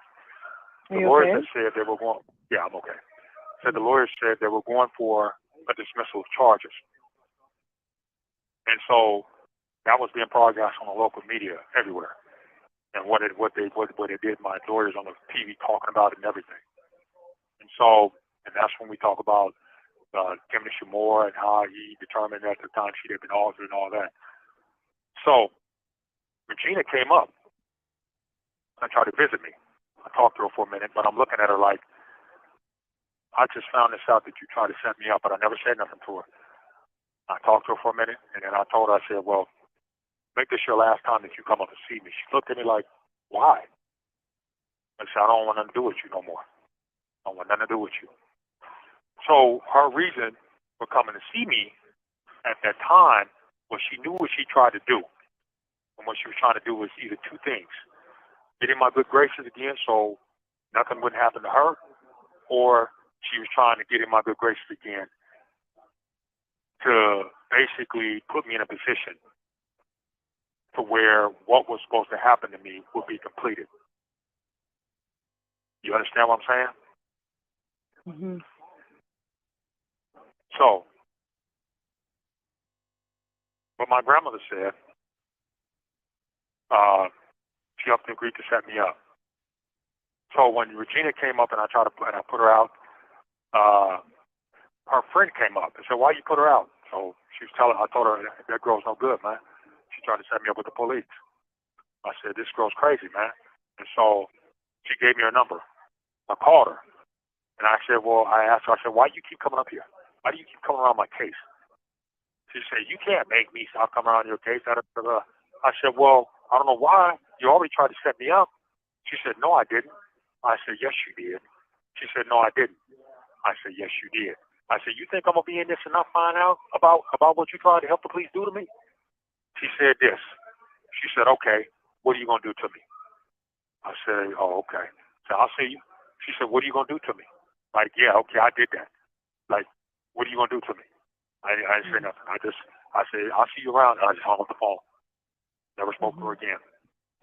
You said this is Regina Mcallister? Yes. And who was with She's you the that one. night? Jeremy Mcallister.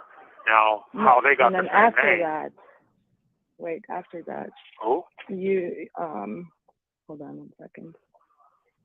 Who was the girl that you were in the car? Marie Mcallister? Marie Mcallister. That was Jeremy's aunt. Okay. So are they related or what? No, they're not. They're related through marriage. Regina was married to Marie's brother. Okay. I forgot his name.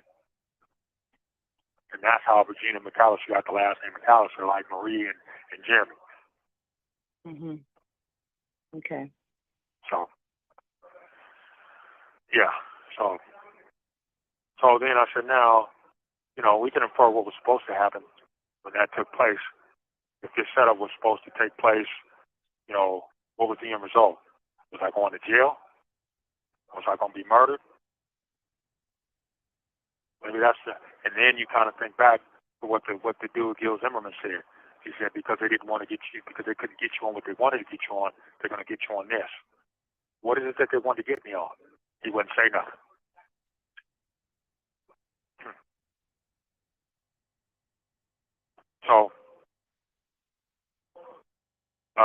So there is evidence, and I know it's fact because she came out of her own mouth and said it, and she agreed, basically, I agreed to help him, set you up.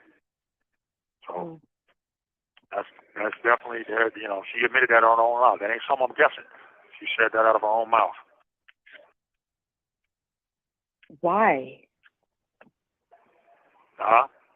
Why? Why did she say that out of her own mouth? Well, no, like why do they want to set you up? I mean, they had Quentin already. Why do they want you too? Well, no, the setup was supposed to happen before this took place. Gotcha. So, okay. So, but because this happened, then they said, okay, and that's why Joe Zimmerman said, because they didn't get you on what they wanted to get you on, they're going to get you on this. That's verbatim what he said. Okay. Gotcha. So I talked about her coming to the county jail, trying to talk to me. So here we go.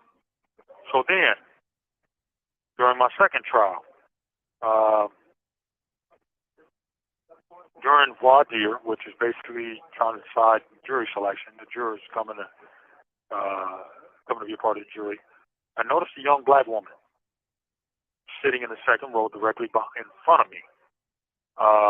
Prosecutors and police were off to the side, the left side of me. My lawyers was on both sides of me.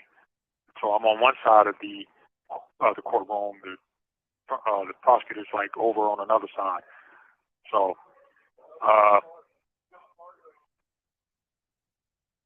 I know the prosecutors were paying close attention to see if I can make any connection with anybody, because they was going to use their challenges to kick them off.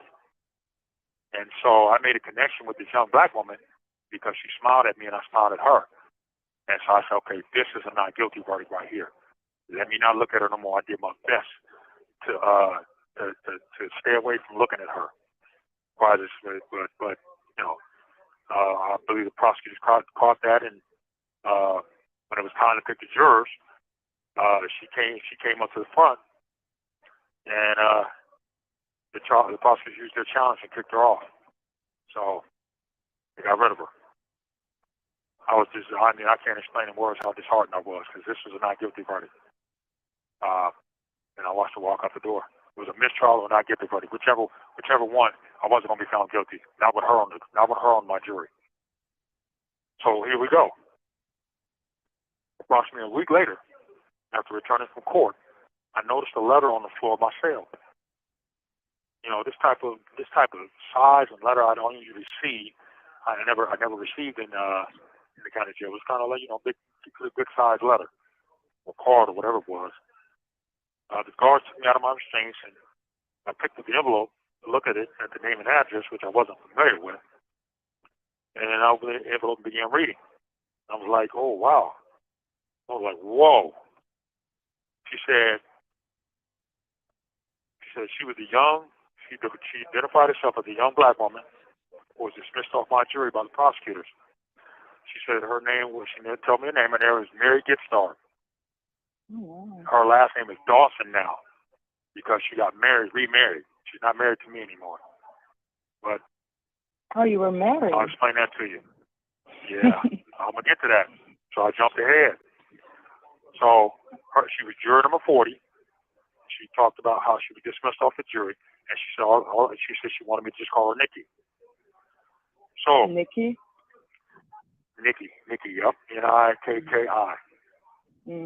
And Mm-hmm. so the gist of her letter was basically saying that, she can't imagine what I'm going through. Wanted me to know that everybody wasn't against me, and that if I need anything, just let her know. I wrote her back and told her I thanked her for a kind gesture You have 60 seconds remaining. and sending me a card. I told her it's unfortunate we had to meet under circumstances like this, but hey, maybe when I'm released, hopefully in the near future, we go out to lunch or dinner or something like that. I told her to take care of herself, and hopefully I'll see her again in the near future. She wrote me back and told me that even though I didn't ask her to write me back, she took it upon herself to continue our correspondence. And from that time on, we corresponded. You have 30 seconds remaining. Okay, so I'm gonna call you right back and continue this. Well, hold on. Give me a couple of minutes. I can call this phone number and recharge this phone. Because apparently I have Okay, to how call about them. 5 minutes or so?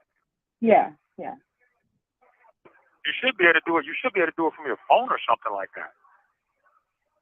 Well, I know, but that's what I was trying to do, but it's not letting me do it on the phone. So I'm just gonna call them to not mess with this anymore.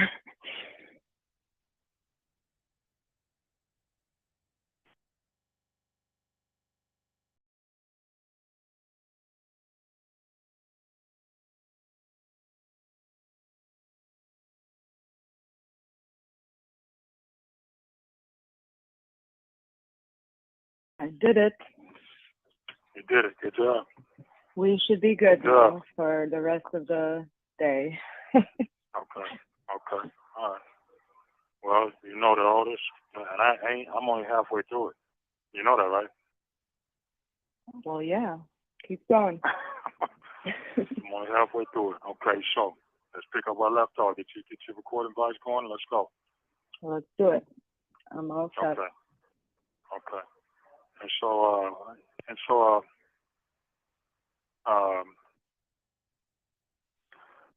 once again, the jury deliberations began in early March 1987. This time, there was nobody trying to tamper with the jury.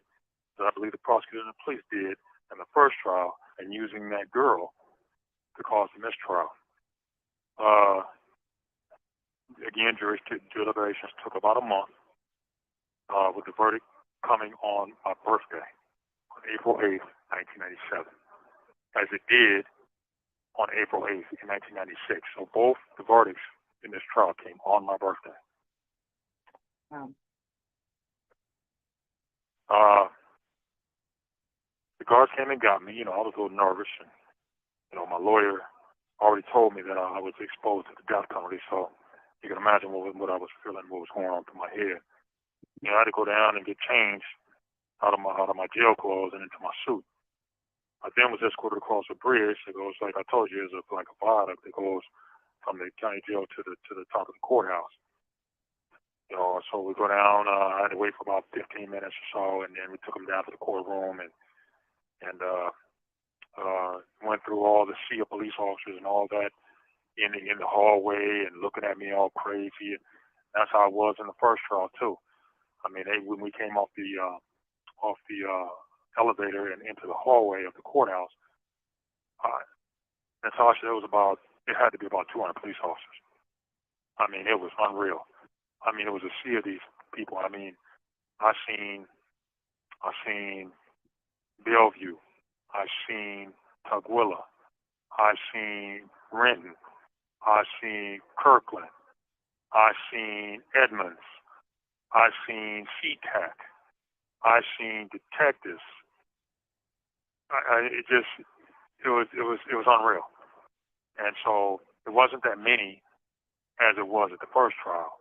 I mean, it seemed like oh my God, Seattle police. I mean, so it was, like I said, it wasn't that many, but it was enough. And so they took me into the courtroom and took off my restraints. Terry's family was in back of me. My family was in back of him. And so they came in and took off my restraints. I sat down, and then the jury came in. The judge came in, told the bailiff to bring the jury in. The jury came in. And so the jury gave the verdict to the foreman gave it to the judge, and then the judge started reading and said I was guilty of first-degree murder. And so that's how that played out. The judge talked about setting judge and my lawyer was talking about setting the sentencing for next month on May 9th, 1987.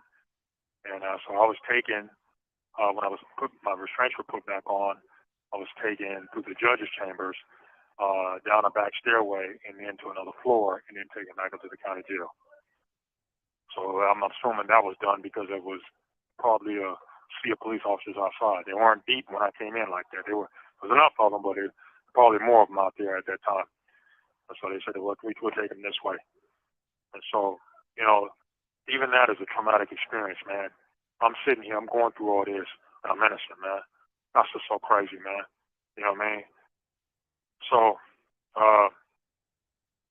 when they,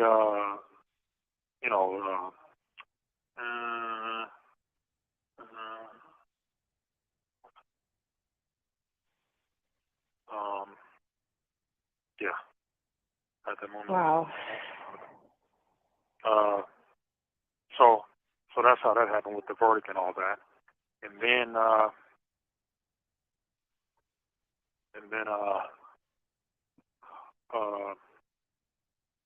after the verdict was read, I sat down, in a state of shock, like, this can't be real, man. I'm really about to go to prison for years for something I didn't do. And I want you to think about it like this, we didn't know who this dude was, man. I mean, I had prison guards tell me. I had jail guards tell me. If somebody rolled up on them and I didn't know who they was and they came at them with a gun, he said, I'm going to shoot him too. Didn't nobody know who this dude was, man. And so that's the problem. That's the problem right there. And they know he was in a regular car. He was in plain clothes. They know his timesheet was altered. They put him on duty when he was off duty. Not only did they put him on duty, which bolstered the charges, but the wife was allowed to receive death benefits, $250,000 or whatever it was. for them putting him on duty. So it was fraud. It was illegality. I mean, you know what I mean? It was crazy, man. And I'm caught up in all this madness, man. All because, like the investigator said, they didn't get you on what they wanted to get you on, which I believe in my heart, and I've always believed that I was supposed to be set up and murdered. That's what I believe. And so, who was all a part of it? I don't know. The way they act, the way they're trying to punish me and trying to say that I knew this guy and trying to say it's the tall one that shot him, it made me believe that Terry was a part of it. He was somewhere tied in that. That's what made me believe that. You know what I mean? So, well, I mean, he did have a friend that wasn't very, law-abiding or whatever. So anyone rolling with her. Who are you talking about? I'm talking about Courtney Love. Oh, yeah. I mean, sorry, I'm always talking about she's, Courtney Love. Yeah, she's kind of cool, man. Like I said, yeah. So tell me Only about. Only thing I've ever heard about. Huh? Say it again. Go ahead. Oh. I'm not done yet. I'm only halfway through this, so. Go ahead. Yeah. I was gonna ask you to tell me about the, what they wanted you on first time around. Well, okay, so, like I said, I've been in the streets, man. I've been hanging around. I've been dealing with people, man, and I'm not saying I was squeaky clean. I'm not saying, that, but if I may have had, I sold drugs. I'm not denying that. I'm not denying it. Well, I think that might be probably what's linking you to this madness. Yeah. To be quite honest with you. Yeah. So. Yeah. Well, but the thing is that, do you get to murder me because I sold drugs? I thought you get taken to jail for drugs. I thought the statute of the penal code says, you get time, not murder. You don't get to get murdered. You know what I'm saying? So that's my approach. You know what I'm saying? So you didn't recognize or know Terry. I didn't know him from all get up. I've never seen him before in my life. I tried to say, man, I said, man, these people are constantly trying to say that I know who he is. So I'm trying to figure out where has this dude been around me, and I still have not to this day figured out where. I don't know him. Do you mind if I ask you a little bit about the drug world? No, I don't mind. Yeah, I know that, like, it's probably whatever. No, just go ahead. I mean, we're here now. Yeah, might as well. So, okay. So I'm interested in, obviously, like, the heroin movement in Seattle. Okay, well, that I can't tell you about because I wasn't involved in heroin. Right, but Courtney Love said that Terry told her that he was working on a big crack bust somewhere in Oregon. That I don't know nothing about. I just know I read that in the book. Okay, yeah. So, so you wouldn't know, like, where the heroin would be coming from, who would be pushing it, any of that stuff? No, I don't know nothing about that. Okay. Mine was just mediocre stuff in the town, man. It wasn't nothing significant. I didn't have any connections with any drug lords or anything like this. You know what I mean? It's just. Did anyone else in the car with you? What? Say what now? What about anyone else who was in the car with you? No. What about this Mcallister person? Who? Jeremy Mcallister? Yeah, no, I don't know. Only thing I know about Jeremy is that it's Regina Mcallister's nephew. That the police used him to turn against me and go against what he initially said. You know what I mean? That Quentin is the one that did it, and then turn them against me to say I'm the one that did it. And that's how they was able to link me to the situation through his testimony. And then when it came to trial, the lawyers didn't want to talk to him. They told him to take the fifth, so he wouldn't even speak about what had happened. So they couldn't pry into why he switched his testimony, why he initially said what he said. You know what I'm saying? That was going to be my question because he had gotten immunity, right? So that was kind of odd to me. Yeah, he had gotten immunity. Yeah. We had the truth on our side, and we had the truth on our side, and they turned it. They threatened these guys with jail, and they left the truth and went to the side of a lie. Mm. Him and Ira. Yeah. So. Okay. So as far as, like I said, this heroin drug world, I don't know nothing about that. Mm-hmm. Yeah, so I don't know anything about that. But like I said, those situations was kibbles and bits, you know what I mean, compared to whatever they were looking for. I don't know what they were looking for. You know what I'm saying? So. So. Anyway, continue, right? Yeah, go ahead. Thanks for clarifying that. All right. Huh? I said thanks for clarifying that. Yeah. No problem. So like I said, I'm sitting here tripping, and I can hear, I'm sitting there in a chair thinking like, I ought to go to prison, man, and then I can hear my family members in the background crying, and the judge thanked the jury for the service and briefed the media briefed them about talking to the media and all that little stuff. Then the judge directed them back into the jury room. Arrangements were made for sentencing on May 9th, 1997. I stood up within my restraints, and like I said, I was taken through the judge's chambers and to another floor of the courthouse and back to my cell. When I got back to my cell, I sat on my bed, shaking my head, depressed, in a state of shock.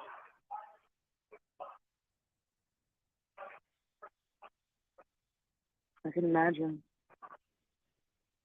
Yeah.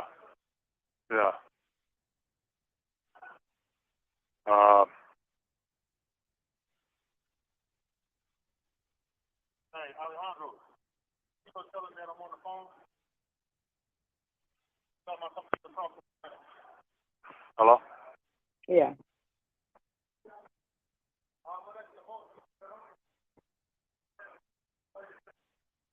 So, they just, I'm trying to finish this call with you, man. We can always come back and do a part 2 if you want. Like if this is taking up too much time and people are starting to No. I'm about to see. I gotta see if I can. I gotta go. I'm gonna go and. So let me finish. Let's try to get as much. Okay. So I'm almost through with it. Still got a few more pages to go. So like I said, I sat in my bed. I my bunk in mine. I suppress my thoughts and emotions, so I wouldn't mentally collapse. Like, really, you know what I'm saying? Mm-hmm. And this has been my mode of survival, the duration of my illegal imprisonment. Being able to just try to mentally, just try to stay stable, man. Like, what did you do to try to stay stable? Say it again. What did you do in those initial days? What did you do? How did you process all of this? How did you occupy your time? You just try not to think about it. You just try not to think about it. You just try not to think about it. You just try not to think about it. And just go on, man. That's the mental way you you've been able to survive, man. Just trying to think about it. You know what I'm saying? That's the only way you can do it. Just don't think about it. Mhm. You know.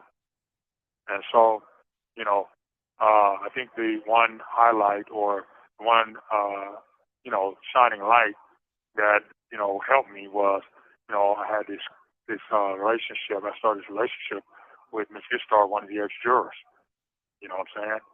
And so, after my verdict, she came up. She came up for sentencing.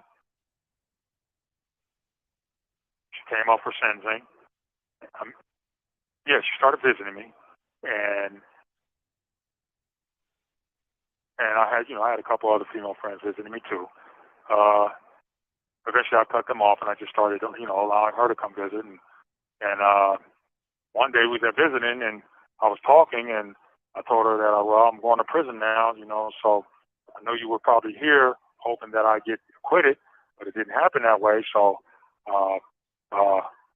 we can't, I was hoping we'd get to know each other outside of this, but, I'm about to go to prison now. So she was like, she was hoping for the same thing, but since it didn't happen that way, she thought, I thought it was the end of the road, but she made the comment, you have to get married before sentencing. I looked at her like, what? She said, you have to get married before sentencing. I said, so what are you saying? She says, what do you think I'm saying? I said, oh, wow. I said, it sounds like you're asking me to marry you. And she said, well, oh, wow. I said, I had to think about that. I said, I'm thinking to myself, this woman is beautiful. Why would she want to marry a man who's getting ready to go to prison for a long time? I'm not going to be able to meet her needs. She's not going to be able to meet mine. I'm thinking to myself that this could be a headache. She's so beautiful. This could be a serious headache, man. And I ain't trying to do this headache thing. You know what I mean? It's a headache, man. You know what I mean? I'm already stressed out, or stress is like hovering over me, waiting to collapse my brain in, my spirit. You know what I mean? So a week before, I said, finally I just said,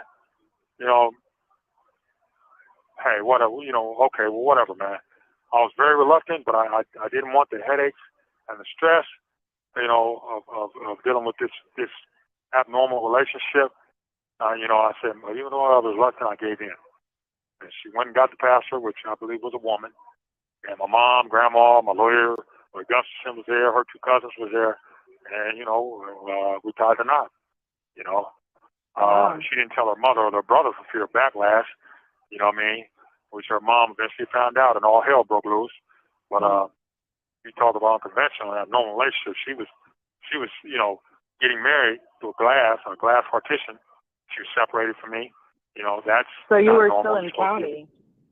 You have 60 seconds remaining. No, I was able to, you're supposed to be able to kiss your bride, hold her, walk hands with her down the aisle, and, all that didn't happen. You know what I mean? Yeah. And that was mental torture. Yeah. Yeah. That was you were like torture. a special unit or whatever. Yeah, you know what I mean? That was torture, man. So, but hey, all I could do was blow her a kiss and call on the phone, and talk to her. You have 30 seconds remaining. That was it. So let me go ahead and call you right back now. And so okay. I'm on my sentencing now. So I'll call you right back. Sounds all right, good. All right, bye. Bye. All right, bye. Bye.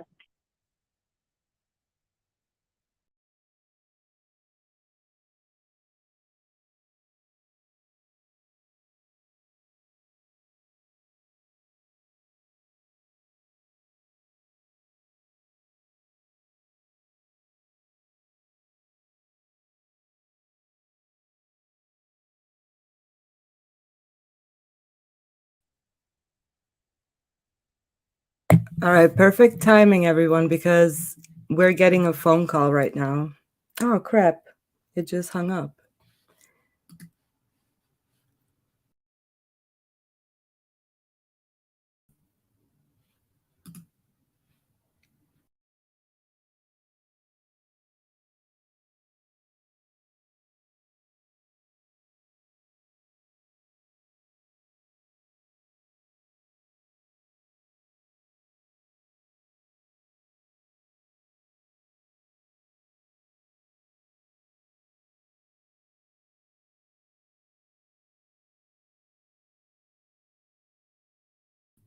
Okay, can everyone hear me? So we're gonna take a little break. We have about another hour of the interview to go through, but I am getting calls in right now from Mr. Smiley. So we're just gonna take a brief break and answer some of your questions so far. So I just wanted to give him an opportunity as well to kind of interact live with you guys as well. So that it's not just, whatevs. So I'm going to prepare some of these questions, and yeah, I think Jen Lu also said she would join. So that would be great. Oh, crap. I don't think, how am I going to make him hear Jen Lu?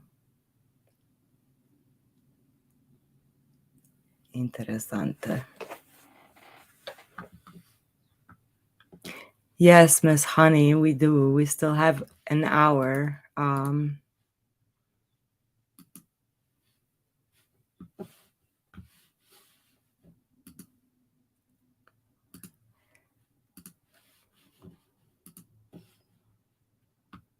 Sorry if you can hear me clicking dramatically.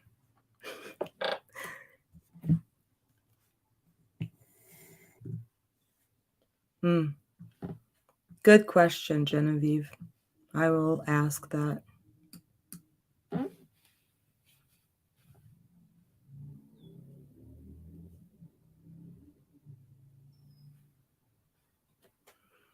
Do, do, do, do.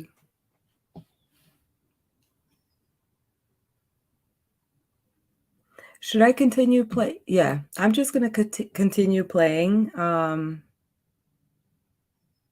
Oh, well.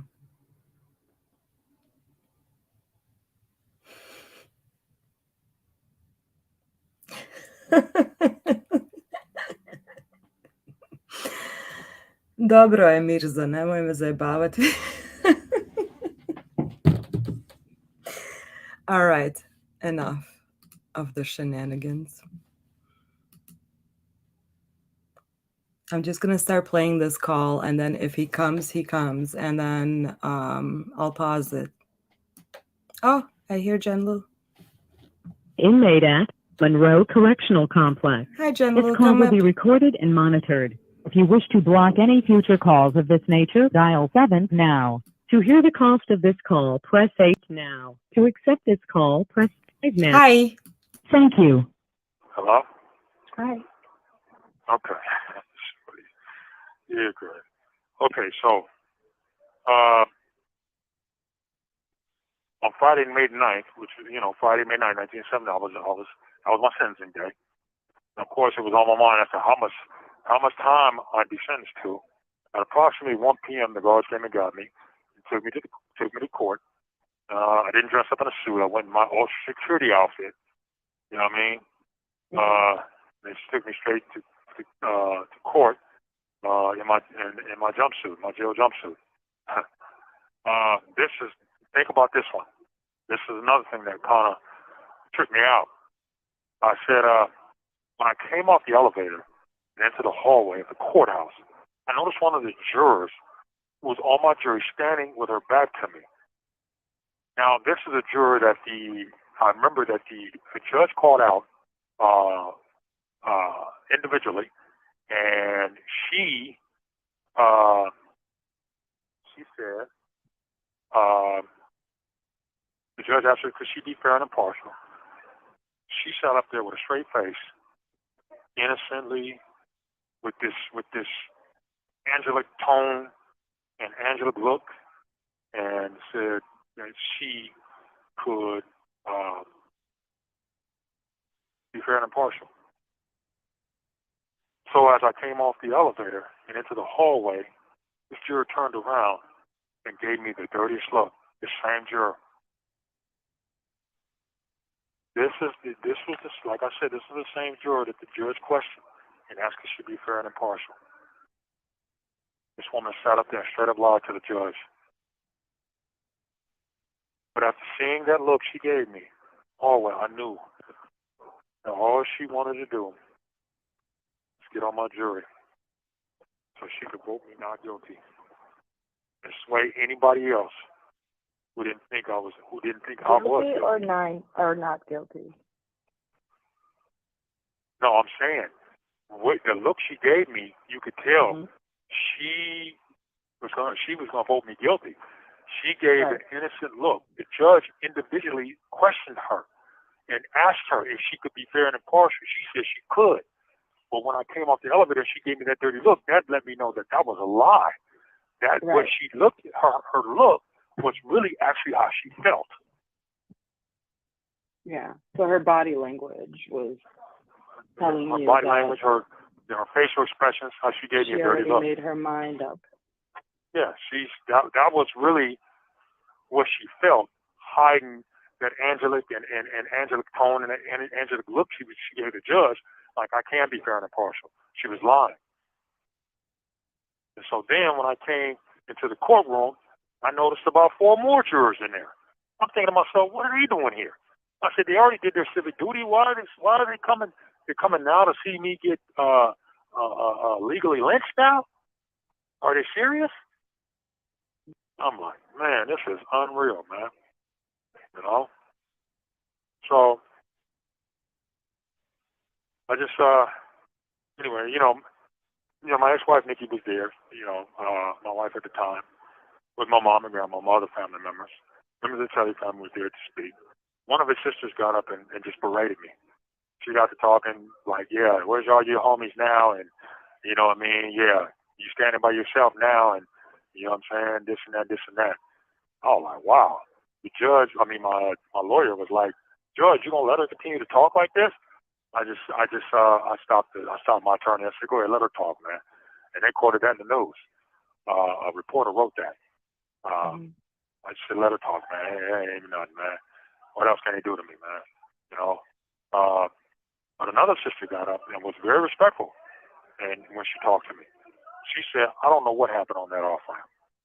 But she said, well, while you're in prison, I hope that you make wise use of your time and just come out better than when you came in. I was blown away. She said that. And then Terry's wife also got the opportunity to talk to me. And she didn't berate me, but she didn't really say anything good. But she didn't berate me, though. I don't remember exactly what she said, but I'll never forget the first sister. She let me have it. So, but the mom never got up. The dad never got up, and nor any other family. Just only the 3 sisters, his wife and 2 other sisters. But another thing you need to be mindful of, that during the first trial, the mother. See, this is how I know that. Oh, let me not say this too. My grandmother also said that the mother, Terry's mother, would talk to my grandmother. My grandmother told me this before she passed away. She said that woman would come over and talk to me. I said, Grandma, how many times she talked to you? She would come over and talk to me more than I thought she should. She said, if she thought you were guilty, she never would have been talking to me. My grandma, now that's a woman who was born in 1929, spitting wisdom like that. You know what I mean? Yeah. So my grandma said that. That's a further indication that I wasn't guilty. Another indication is when they read my verdict first in the first trial. It said mistrial on the first-degree aggravated murder, mistrial on the attempted murder. It was like 3 to 8 on the aggravated murder charge, 4 to 8 on the attempted murder charge, 4 to 8 on the secondary felony murder charge. She didn't say that. The mom did not say anything. When they announced Quentin's verdict, not guilty, do you know she went crazy? She went crazy in that courtroom. To the point the jurors looked at her like, what the heck? She was hollering and screaming like, no. But when they read my verdict, she didn't say anything. She didn't say anything. And I thought that was telling. Yeah. You know. So So basically from everything, what you're thinking is that even Terry's mom had some questions about. yeah, she knew I was innocent. They knew I was innocent. They knew it, and you can tell by her speaking to my grandmother. Like my grandmother said, that woman thought you were guilty. She never would have been talking to me. Right. She would come up to my grandmother and say, "Hey, how you doing?" She would. My grandma said she never went up to the Clinton family and said nothing like that to them. Yeah. Sure didn't. Yeah. So, Okay. nope. Man, Wow. you seem kind of exhausted. No, I'm just absorbing it all, going through it. Yeah. Yeah. So That's a lot. So yeah, it is. It is. So. And this was all before you even turned 30. Yeah. Yeah. Before I turned 30. Yeah. Yeah. That was 29, 28. Yeah, 27. I turned 28 on 1997. May 8th, 1997. I mean, April 8th, 1997. So I prepared a statement for sentencing when I went to sentencing. I was allowed to read my statement. I basically told the judge I was innocent and didn't kill anybody, and that the prosecutors are alleging. My uncle also got up and had an opportunity to speak. He had a lot of choice words for the judge, the prosecutor, and police. And then the prosecutors got up to speak. They were asking the judge to give me 52 years in prison. They were asking more time for me than the guy who actually shot him. You see what I'm saying? I'm wondering why. Mm-hmm. Is this an indication of something? Judge Ann Schindler ended up sentencing me to 33 years in prison. I had been in jail for 3 years with solitary confinement. It's time for me to move on. I told my lawyer after sentencing to put in a transport order and have me and allow me to go to prison. And so, yeah. So the next week, I was transferred on a prison bus and transported to Washington Correction Center, Shelton, Washington. And as soon as I got there, the shenanigans started. My ex-wife had visited me, and she was standing up because she was standing up trying to get comfortable. The hard seats was hard on her butt, and so she was trying to stand up to get a little more comfortable and stand up to relax her butt a little bit.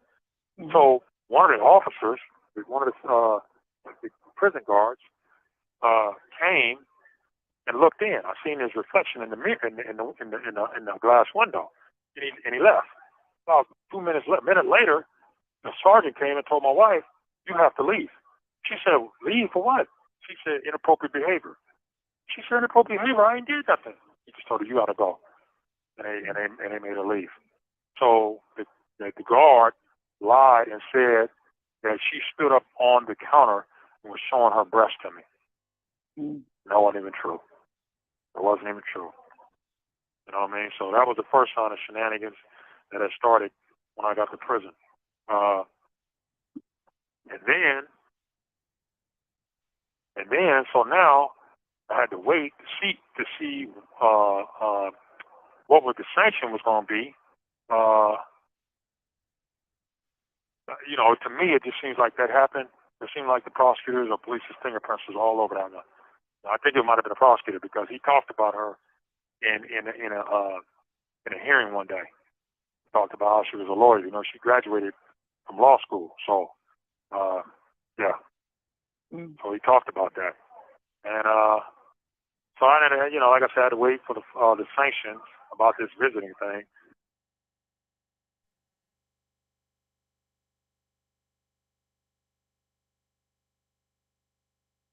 Okay, I'm muted. There we go. Can you hear me? Yes, ma'am, I can. Hi. Hi.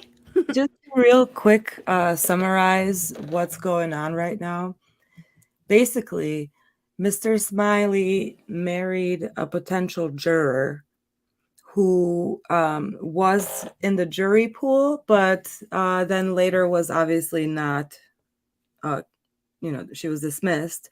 And then she wrote him a letter, and in the letter said, whatever. That's how their romance sparked. And now,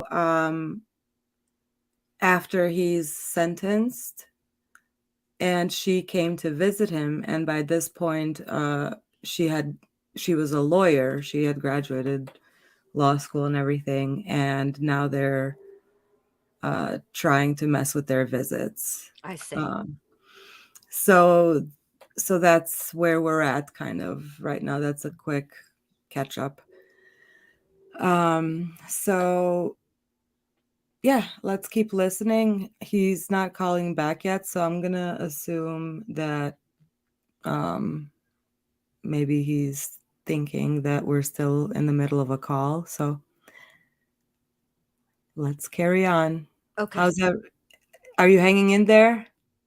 Me? Yeah. Oh, okay. Well, I mean, I have some questions, but I kind of need to process it a little bit more because it's Right. a lot. It is. Is he appealing his sentence now, or is he just like over it? No, he's in the middle of something else. Okay. The hearing that he had recently, which we're gonna get to that part, because there was a hearing that took place last month, April 19th, and we actually attended that Oh, okay. via Zoom. So so he'll talk about that some more, but it's pretty fascinating stuff. Is he going to call back tonight, or are we just listening to the calls he's already done? He's gonna call back tonight. Okay. I listen, my brain is not, my processing speed is delayed. Yesterday was a long day for you, girl. So Yeah. I had a lot. I was, it's a heavy Today is a day. long day for me, girl. I know. This is So like the second time I'm listening. Oof. I know. So my processing speed, and I keep forgetting where he is, which would be 3 hours behind us. It's only like 6:30 where he's at. Well, Oh, is it 3 hours or for 2 hours? me. Oh, For duh. me. I was like, Mhm. okay, yeah. Yeah, Huh. for me, it's You 3 did that hours. higher order stuff, and that's not gonna Well, work. that's not going to work, and Not tonight. it's a fluke that even occurred due to my processing speed being delayed. Error. Yeah, buffering. All right, let's keep. Oh my God, Mo. 2 days later.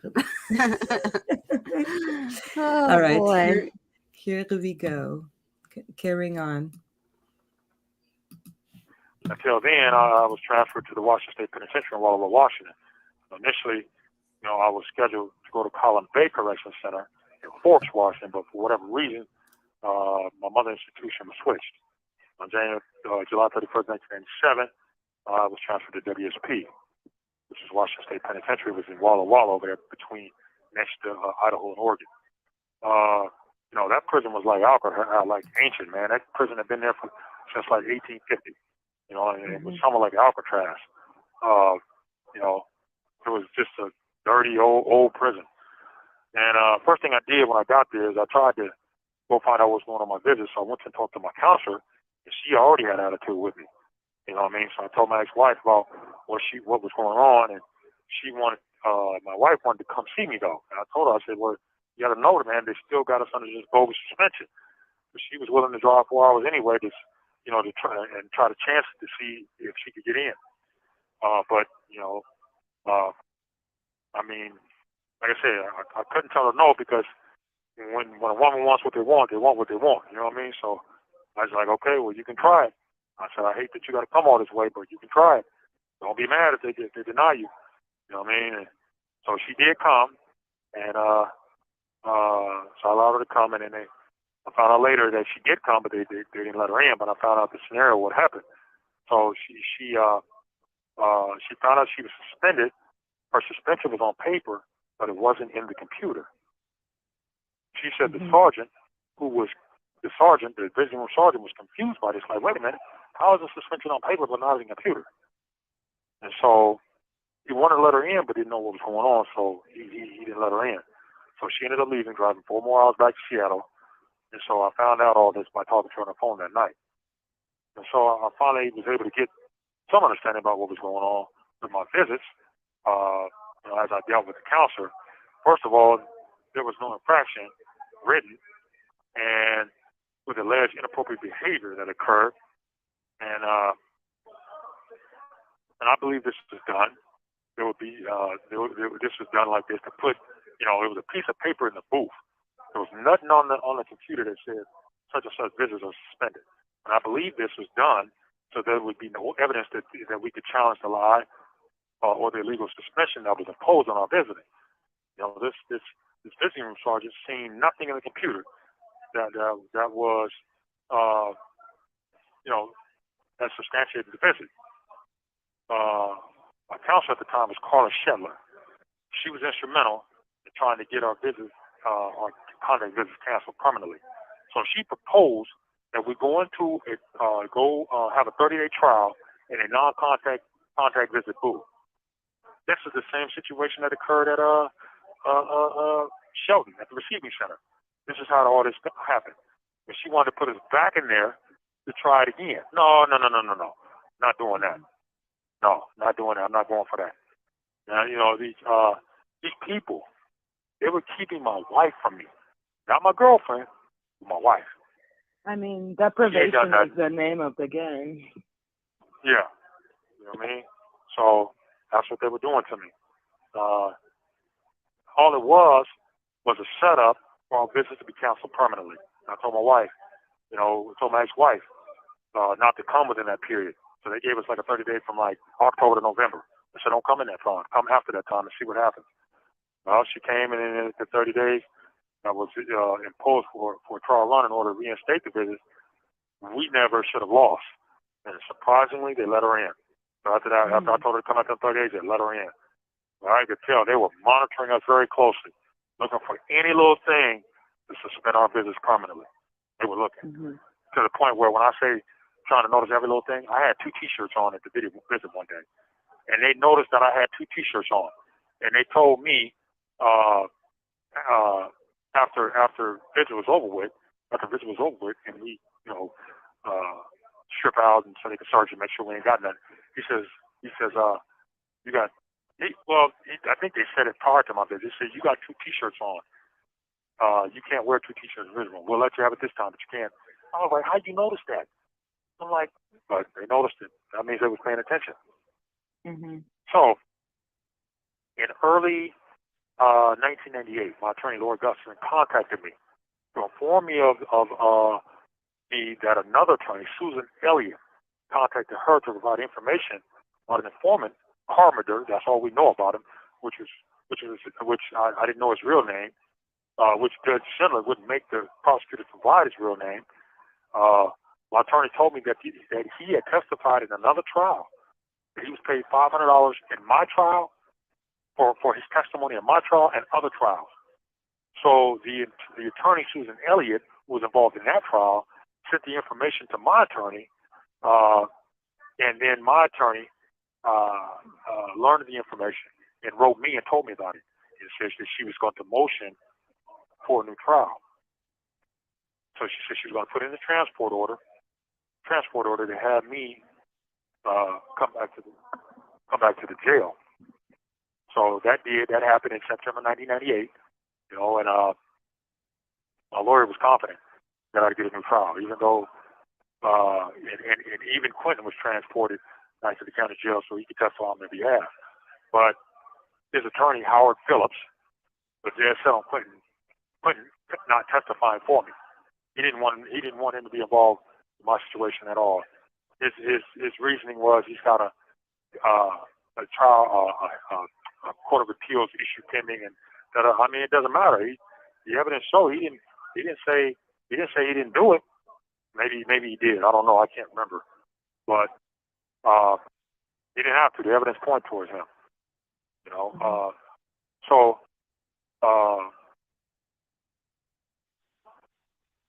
Really, I don't think Quentin wanted to testify. I think he was just using an opportunity to get close to his family, and I think that was it basically. and he just wanted to come back so he could visit his family. So at the hearing, my lawyer argued that Crime Stoppers, that dude said he was paid by Crime Stoppers for his testimony. And so my lawyer was like, Crime Stoppers is a police-ran organization that paid a witness money to testify. Judge Sinner's rationale was Crime Stoppers is not a police organization, but it's a civilian organization. Therefore, there was no violation or crime committed. And ended up denying the motion. and I was leaving. Wait I a looked minute. back. You said Crime Stoppers were paying witnesses to testify in your trial. Yeah. That's what you just said. An informant. Oh. Yeah. Paid the dude. He admitted it out of his own mouth. This ain't nothing Wow. a lawyer discovered in a document. He admitted it out of his own mouth in another case that he was testifying in. He said, I got paid in Smiley's case, and I got paid in other cases. Wow. Yeah. And they denied the motion, saying that the reasoning, and that's no different than You have 60 seconds remaining. there's no reason why I got denied in this hearing. You know what I just went through. Okay, okay. You gotta let me call you back. I'm gonna call you right back. Okay. Okay, right back. All right. Hello. Bye.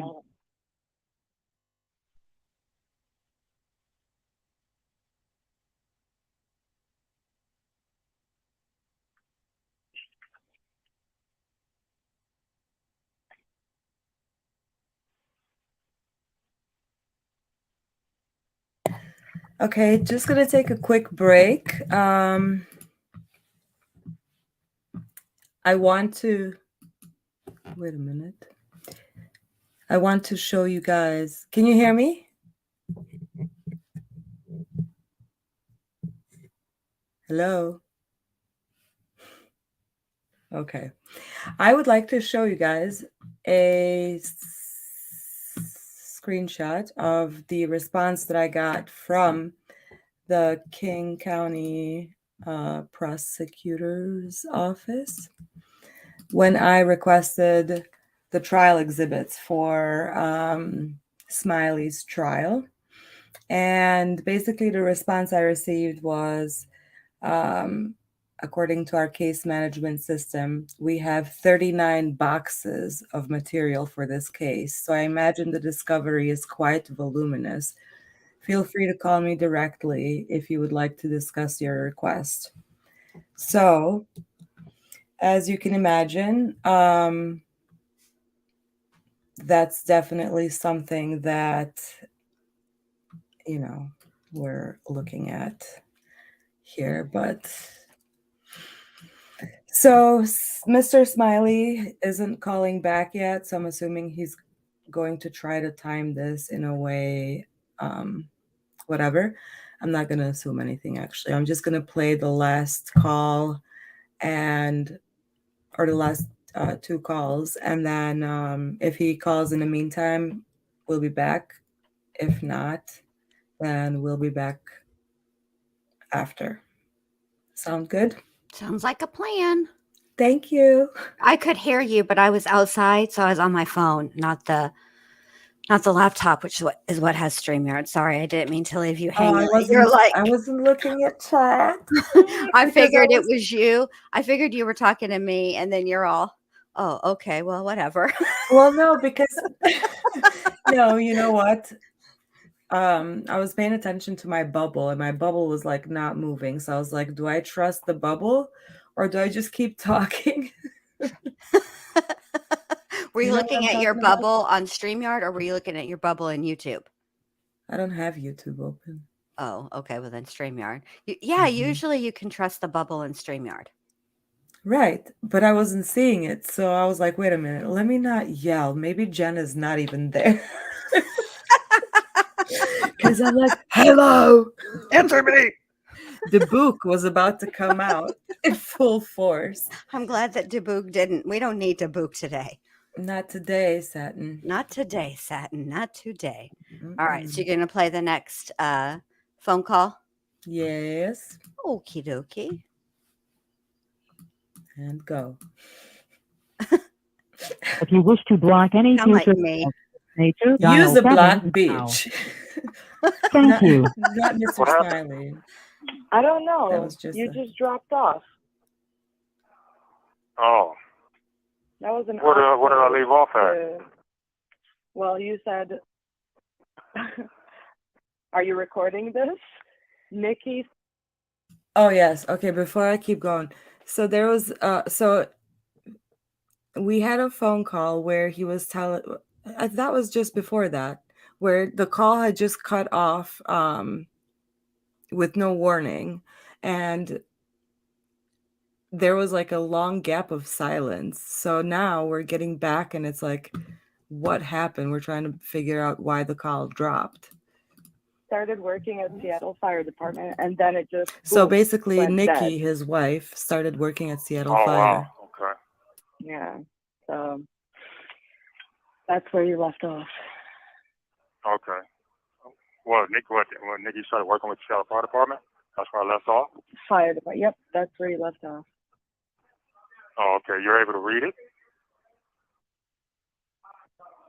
Read it? Yeah, I mean, okay, you're just telling me where I left off at? Yes, yes. Okay. So anyway, I had to go back to that. She started working at the fire department in the spring of 1999, right? Mhm. Okay. And remember I told you she went on a tour of the Seattle 911 Command Center? Mhm. Okay. Then she said that she wouldn't, she told me earlier, she talked to me on the phone, I think the day before, she said I'll find out whether a tape, there's a 911 tape that existed. So she would ask. And so she asked, and found out from the supervisor, and the supervisor said, and I quote, I remember that call coming in, but the police came and got the tape the next day. Mm. So, yeah, police came and got the tape the next day. Never turned it in. Never turned it in.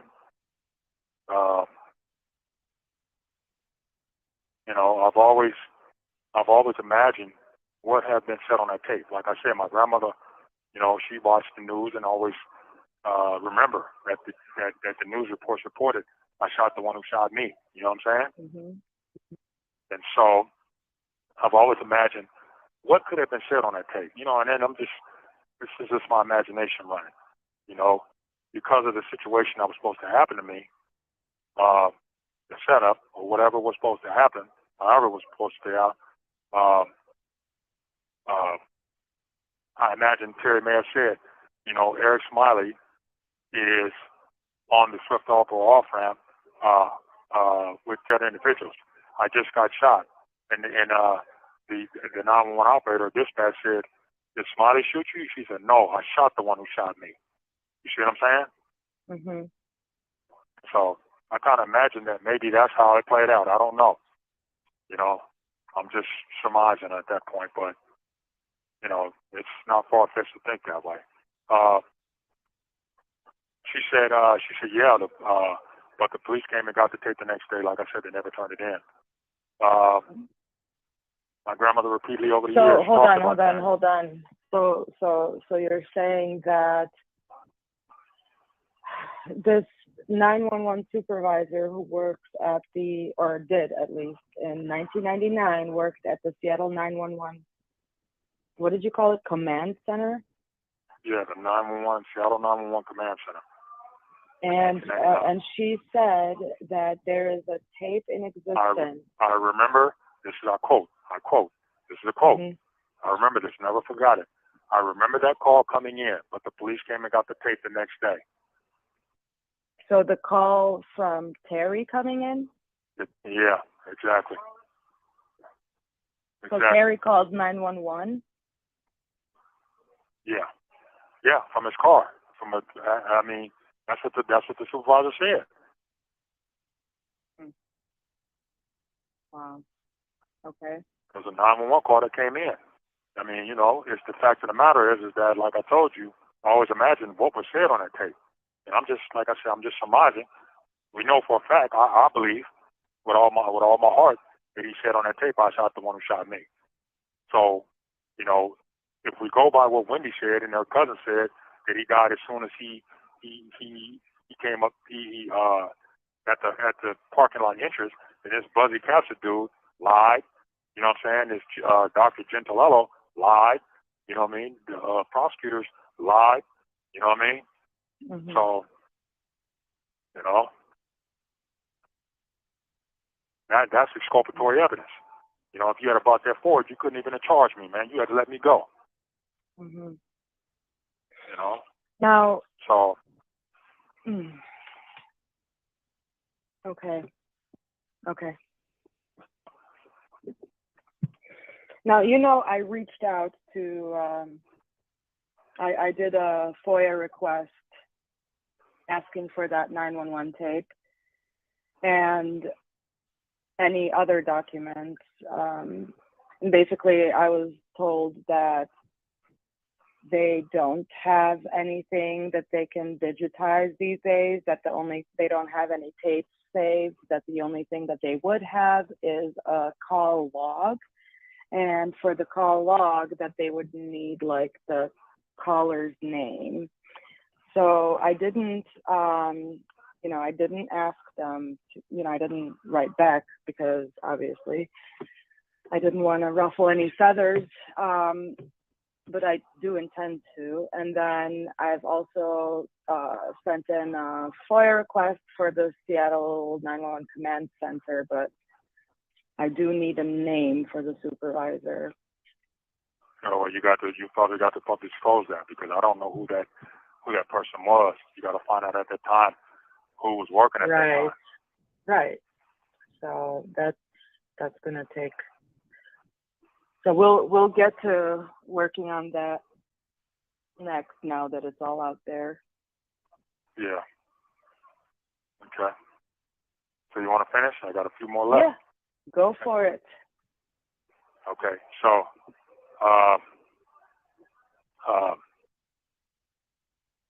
let me see. So we talked about Terry saying I shot the one who shot me. Then we go back to what the investigator Gil Zimmerman said. He says, because they didn't get you on what they wanted to get you on, they would get you on this. Also remember what this City Hall Police Department sergeant, who was friends with my grandfather, about what Regina Mcallister was going to help them do to me. She also admitted that out of her own mouth.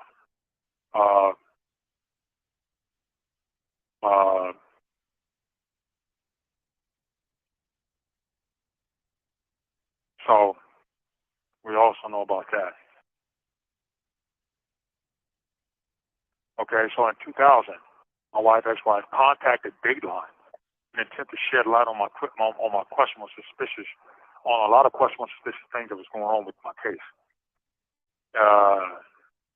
She not only contacted Dateline, but also contacted 60 Minutes, 20, 48 hours. But Dateline was the only one that agreed to do the special on my case. My wife spoke to the story writer. My ex-wife spoke to the story writer from Dateline. They also spoke to Dateline, about certain aspects of my case. She then directed them to my attorney, Lord Gustafson, in a letter letting.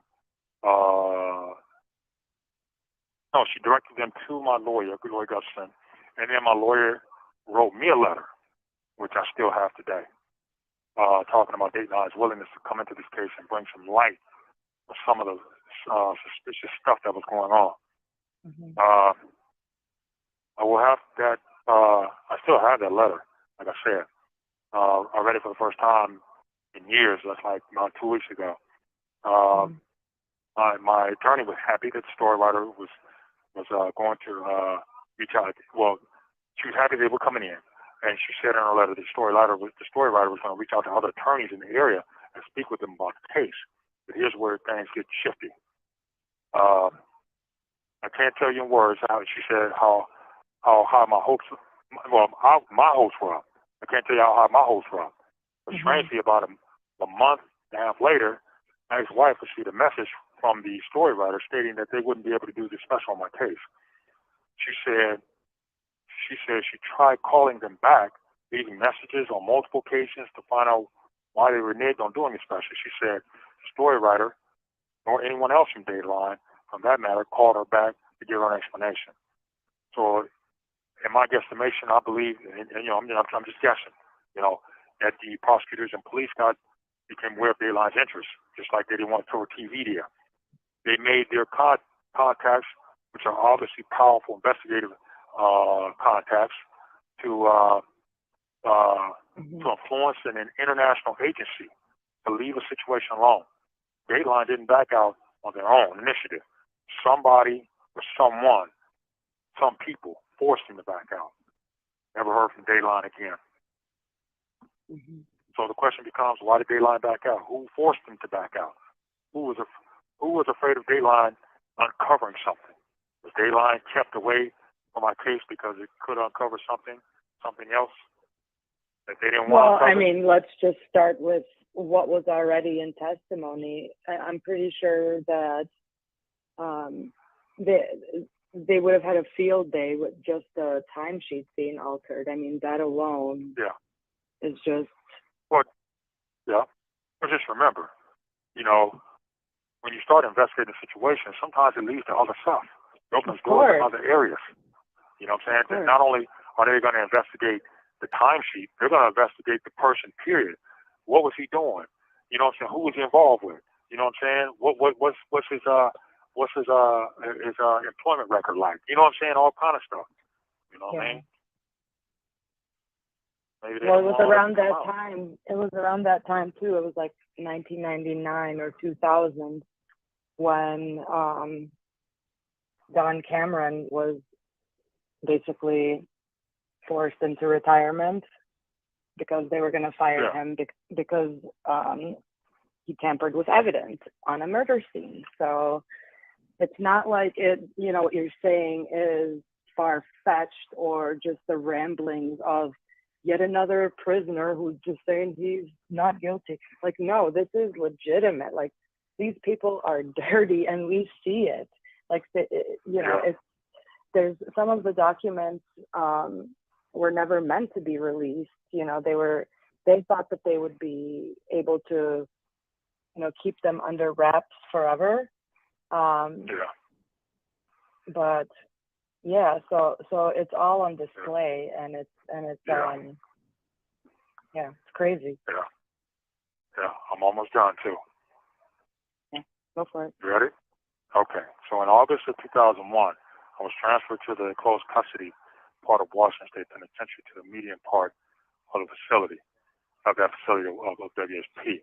At the time, I was struggling with deep depression, man. I'm telling you, I was going through it. It was really hard for me to mentally engage. I mean, on a social level. In a state of polarizing psychological trauma that I'm experiencing in prison, when I know they know that I shouldn't be here. I remember returning from recreation and heading back to my unit when a guy named D, that's all I remember about him, came out of his unit to tell me that he checked out a book from the law library and it was talking about my case. I kind of squinted my eyes and was like, gave him a suspicious look like, what are you talking about? He then told me to come out at the next recreation movement and he'll give it to me and show me the pages where he's talking about my case. So about 6:30 later that evening, I came out to meet him and to get the book. When I looked at the cover, the book, it had a white guy's face on it. My thought was, this doesn't look like a book that be talking about me or my case. I then read the title, which said, Who Killed Kurt Cobain? I was like, okay, what does that have to do with me? He encouraged me to read the pages 147 to 155 that are talking about me and my case. I half-heartedly took the book and went back to my cell and read the pages he told me to. I put the book down because what I read wasn't something that caught my interest. It basically talked about the alter timesheet and what happened on off-ramp those early morning hours. Really didn't mention nothing. So, like I said, I was going through it, so it was just mentally hard for me to engage, man. I was really going through it, like I said, at the time in my life, and trying to concentrate, discern, and decipher wasn't what I was in mental shape to do at that moment. So I kind of put the book to the side and then just let it sit for a minute. You listening to me? Mm-hmm. Okay. One day I was sitting on my bunk, and the book was sitting on the table, and I was just looking at it, and I continued to stare at it. And then I felt this little voice spoke. I felt this little voice I heard a little voice. I felt it. It said, "You better read the book. You better read the book. You better read the book." So I was like, So I picked it up and I started reading. And I started reading, it was talking about Kurt Cobain's life. I really didn't know nothing about this guy or never heard anything about him except when I was on the street, it was all of the news that he committed suicide. But other than that, I didn't know anything about Kurt Cobain or his music. I almost put the book down because I was reading about something that wasn't relevant to my situation, but something encouraged me to keep reading. And I said, okay. I said, I'm glad I did because the book started mentioning names that was involved in my trial. And one was the dude, Don Cameron. Mentioned him. I believe he testified one time. I believe he interviewed me at the homicide office up there. He did. So I believe he did. I believe he was either he sat in on the interview or he interviewed me. He may have posed a couple questions or whatever, but that's what I remember. The only reason I know is because it says it in the court documents that I read that he did interview you with Ramirez once. Okay, then there it is. Okay, but I say Martinez, Ramirez, that's the dude then. Yeah. Detective Ramirez is the one that tricked me into signing away my rights. That's the one. I thought it was Martinez. Ramirez, you're right. Okay. So, like I said, names like Don Cameron, who was the lead investigator over my case, and there were other names that were mentioned that I kind of remember that were involved in my case, but that Cobain stuck out because I believe he may have interviewed me or was part of the interview, but I wasn't. But what I am positive about is that he testified in my case. Now, I remember that for it. He did come and testify. As I continued to read the book, started getting into some very interesting statements and scenarios. And it was talking about questionable things that the Seattle Police Department was doing or didn't do surrounding Kurt Cobain's death. This is what made me realize that the connection between my case, the Kurt Cobain case, and Antonio Terry. During my trial, there was a lot of suspicious stuff going on. Police officers didn't want to testify. Evidence being tampered with or hidden. Judge Schindler making rulings that are against the law, setting up secret surgeries for Quentin. During the trial, I noticed all this, and the only thing that I could, during the trial I noticed all this, but the only thing I could conclude was that these people are hiding something, but I didn't know what it was. But I read the book, Kurt Cobain, and it seemed like darkness left my mind and a light permeated it, which made me say, this is what they're hiding. As I concluded reading the book, I was even more convinced that Terry had been involved in what happened to Kurt Cobain. That's just me. Then I read the book, Love and Death, the follow-up book, Who Killed Kurt Cobain. I became even more convinced that there was some connection, man, between Terry and what happened with Kurt Cobain. I became more convinced. You know what I mean? And I said in December of 2007, Quentin Evers' attorneys or whoever they were came to visit me. Because now check this out. Because Quentin had got his second-degree murder conviction overturned by the state Supreme Court, that the statute was unconstitutional. So the state had to retry Quentin on different charges than that of second-degree murder. Initially, I wasn't going to testify for Urban. Why should I help him when he didn't want to help me? But after careful thinking, I said to myself, well, maybe I'll testify. Maybe I can open up something for me. That's the only reason why I agreed to testify for him. So then, at the time, Quentin's lawyers, again, whoever they were, you have 60 seconds remaining. They came to me when I was being housed at McNeil Island Correction Center in Stillington, Washington, right outside of Tacoma. So let me give you a call back. Okay. And I'll continue to finish this. I'll call you right back. All right.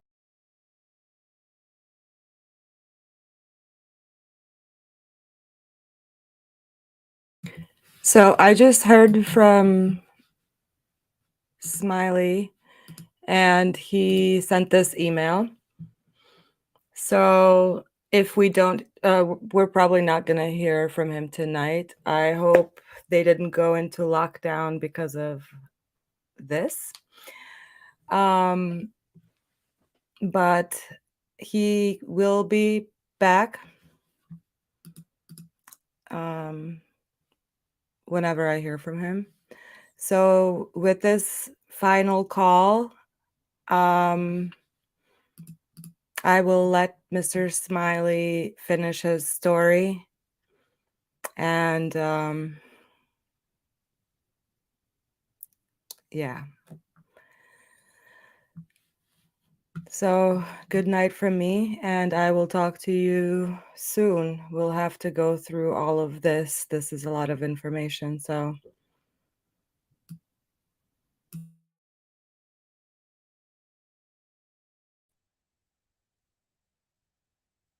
Eric Smiley. An inmate at Monroe Correctional Complex.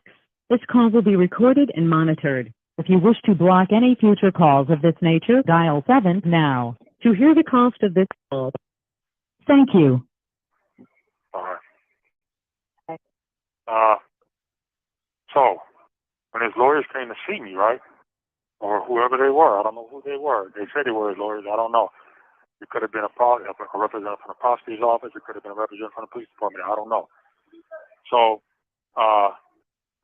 they asked me, do I remember what happened? I said, I absolutely do.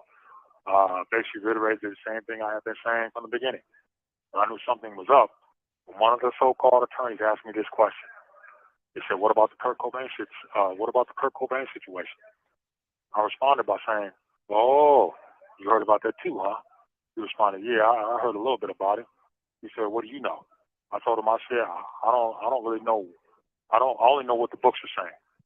I said, he said, well, what are the books saying? I told him, the books are saying that the police department was involved and what happened to him. He asked me, do you believe it? I told him it doesn't matter what I believe. It's what the books are saying. There was no more comment. He didn't bring it up to me no more. That was it. That's all he said. I thought that was striking. You know what I mean? He asked me that, whoever that was, asked me that out the blue. Yep, sure did. I mean, did you end up testifying? No, I'm about to get to that part. Oh, so okay. The lawyers made it seem like Quentin was gonna. Those lawyers made it seem like Quentin was gonna have another trial, and that I was gonna be called to testify.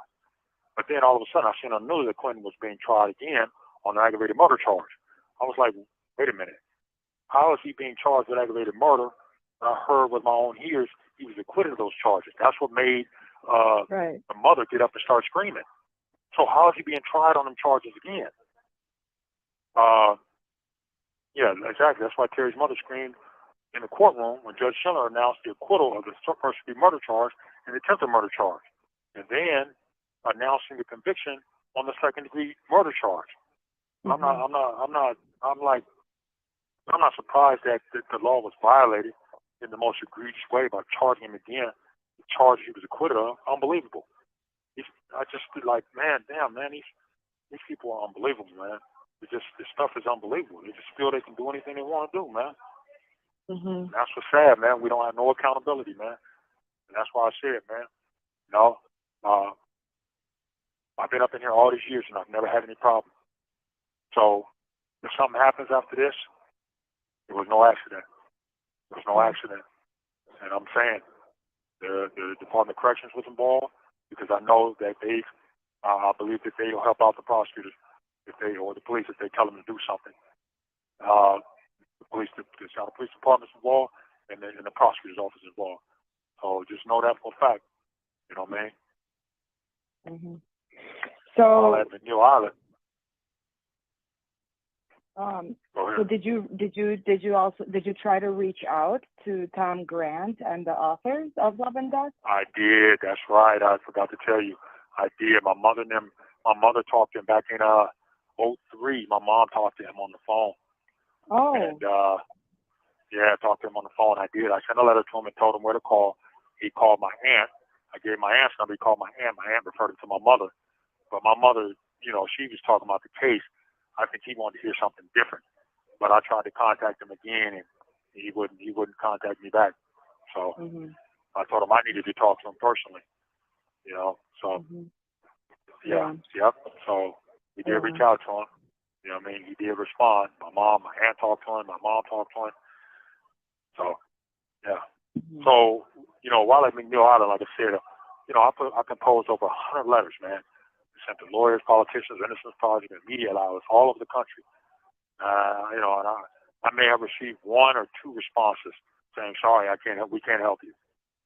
I wish you well in your pursuit of justice," or something like that. So, because I knew politicians in the state weren't going to give me the time of day. So one of the letters I sent to Sheila Jackson Lee in Houston, Texas. I explained in the letter the crookedness and corruption that permeated my trial, along with the alleged involvement of the Seattle Police Department in the mysterious death of Kurt Cobain. Sheila Jackson Lee sent my information to Congressman Adam Smith of Washington State in Washington, D.C. I received a letter back from the Adam Smith's office, but it wasn't him. It was his secretary or somebody that responded. I was told to contact the governor's office and request that they look into my claims. Once again, passing the buck, so I didn't even bother to respond. Nor did I contact the governor's office for what? You know, so in 2010, I had a friend of mine's sister. Her name was Nakia Ray, who was an FBI agent. She visited me here at the current facility, Monroe Correctional Hospital, Twin Rivers, here at Monroe, Washington. She sat down with me and visiting and talked with me about the situation, and I outlined several issues that would give them jurisdiction to investigate my situation. She told me to compose the information in the letter and send it to her sister. In turn, will give it to her. Approximately a month later, I found that Nakia took the information to her colleague, superior. I guess his name was Steve Dean. To get his approval to launch an investigation. He told her to leave it alone. From what I was told, she was adamant in trying to open an investigation into my claims I provided. I guess Mr. Dean was adamant too. I was told that he gave her a look as though giving her a warning not to touch it. With that, she left it alone. I then found out that this dude, Steve Dean, may have been friends with Antonio Terry. Had some type of friendship with him, or whatever. Association, whatever, and that's the case. And if that's the case, then no wonder he's covering for him. Law enforcement covering for law enforcement. Where's any hope in that, man? You know what I'm saying? Approximately in 2015, I received a letter from the University of Washington's Innocence Project. In the letter, it stated that she was going through the lady was going through her files and seen my information and that had been sent to her from the Innocence Project, Texas. This woman, I don't remember her name, told me that she'd look into my situation. She said that she could contact the Seattle Police Department and request certain files and information that would help her in the process. She said she needed me to sign a form, like a waiver form, authorizing her to look into my situation. You know, the authorization form was with the letter. I signed it and sent it back to her. Approximately a month later, I received a letter from her, which I'm paraphrasing, the words she basically said in the letter. You were involved. There's nothing we can do to help you. Therefore, there is no need for you to contact us anymore. I was somewhat bewildered. I'm thinking, how can you draw this conclusion? You haven't even talked to me. And after careful thinking, I was surprised. I wasn't surprised that this happened. Think about it. She was willing to help me in her initial letter, but after contacting the Seattle Police Department, her whole tune changed. Somebody told her to leave it alone, just like they did Dayline, and just like the FBI agent Nakia Ray was told to do so. Yeah. I have this letter from that lady in my personal documents at a family member's house, which can be confirmed. In April of 2021, I learned that I had a face and invalid judgment sentence. That means that there is something in your sentence, in my sentencing documents, that is considered legal or against the law, therefore should not be there. In my judgment sentence, the prosecutor used a drug charge that I was acquitted of as part of my criminal history, and the judge imposed a sentence on me based on that acquitted offense. If anybody understands the law, they know that that's double jeopardy, and it's a violation of due process because when you use an offense as criminal history, you got to prove that this is really a prior conviction. which they didn't do and they couldn't do because it was acquittal. You cannot take offense that a person was acquitted of and use it again against them. To calculate their sentence? Huh? To calculate the sentence? To calculate their sentence. You cannot use it. So you're saying that a charge that you were acquitted of was used to calculate your sentence. Yep, exactly. And so I'm sitting in here. Yeah. So I'm sitting on here on a legal sentence. So, so obviously the murder charge would have been the heaviest in terms of the sentence structure. So how much would you have gotten shaved off of the sentence? Okay, well, let's go through it. The murder charge really has nothing to do.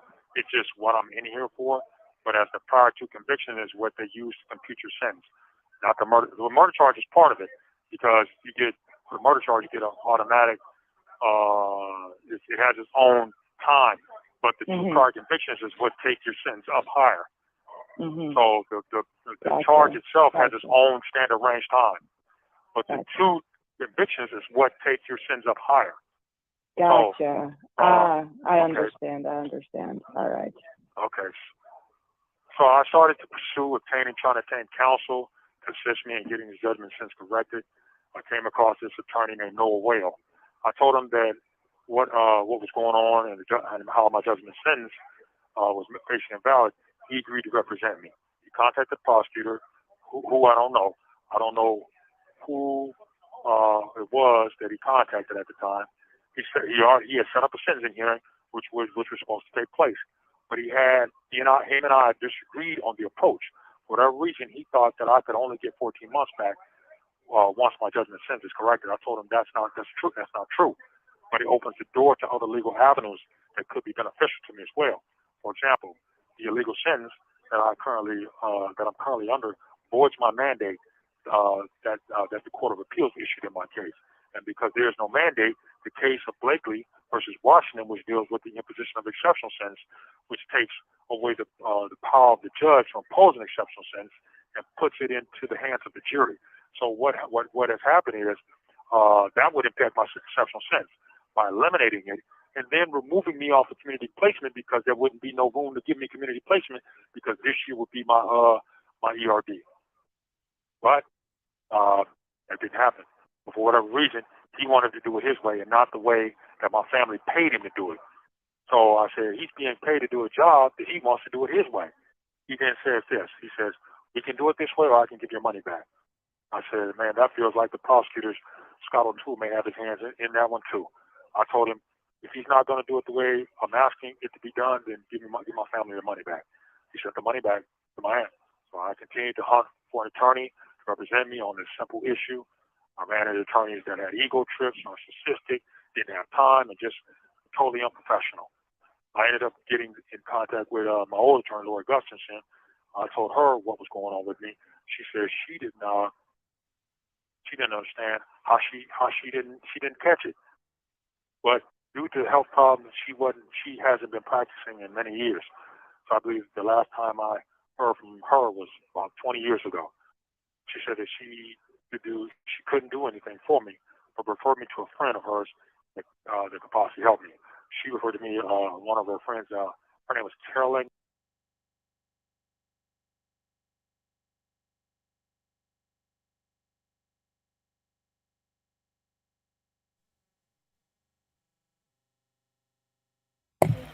All right, I'm getting a call.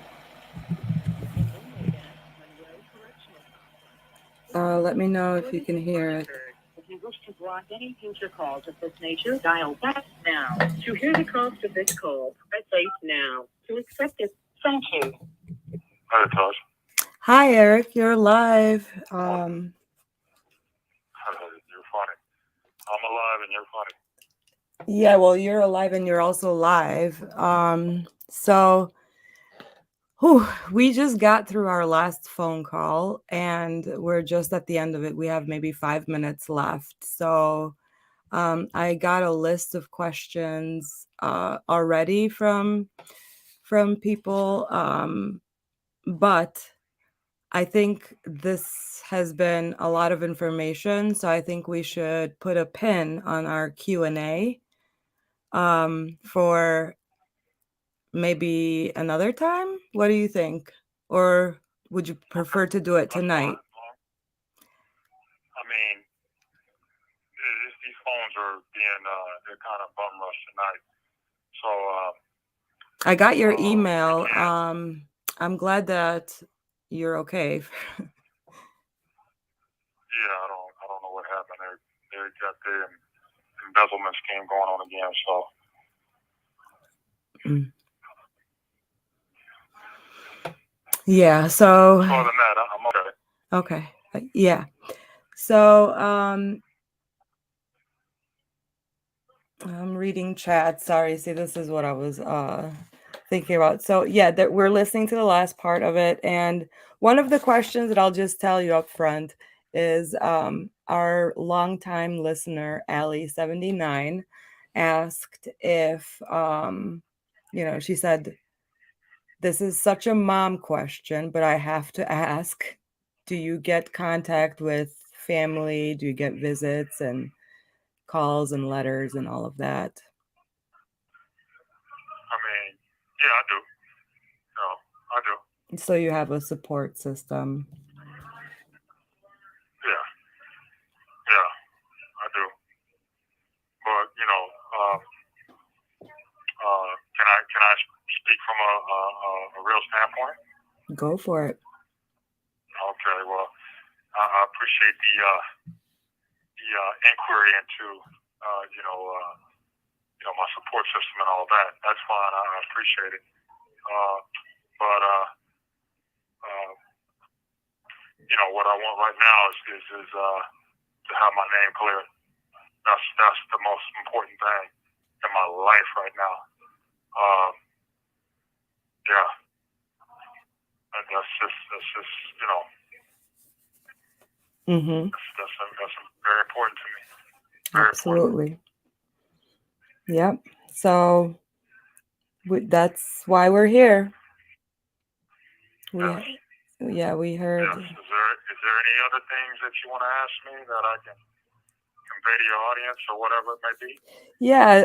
Another question was what was the reason Quentin was shot? What was the reason Quentin was charged? Shot. The reason there was no reason why he was shot. For no reason. He wasn't shot because of something he did or any endangerment to the individual who did it. The individual who did it was mad or irritated, upset, or whatever you want to call it. He was emotional in his feelings about he didn't like the way, I guess, Quentin got in the way of his car. And so, he came out with a firearm in his hand and started cussing, and then all of a sudden, out of nowhere, just started firing at him. Right. And Quentin is dead now, correct? That's the narrative. So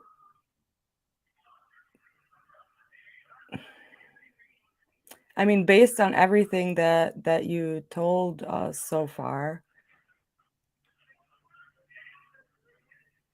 we can only assume. Assume,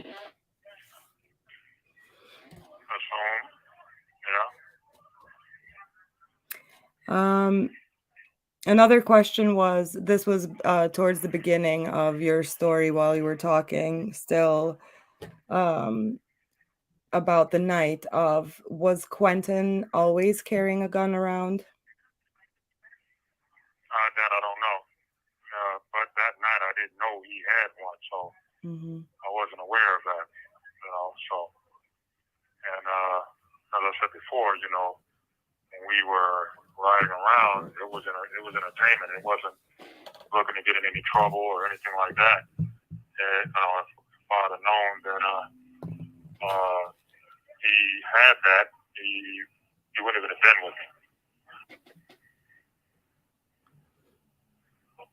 Yeah. So, one of the questions is, how did Quentin die? How did he die? Yeah. Well, Quentin, when he was in here, he didn't rebuild himself like he should have. He didn't rehabilitate himself as far as his mind and his heart. Well, he was a He kid. He was a kid, but then there's a time when he was, he had to make the decision to become a grown man, and he didn't do that. Well, yeah, I mean, yeah, that's not as, yeah, He was that's, a kid when it happened, but then you're away from everything, you're away from influences. This sometimes you gotta have that introspection where you do an examination of yourself, and just like Terry's sister told me, I hope you make use of your time while you're in prison, and I did that.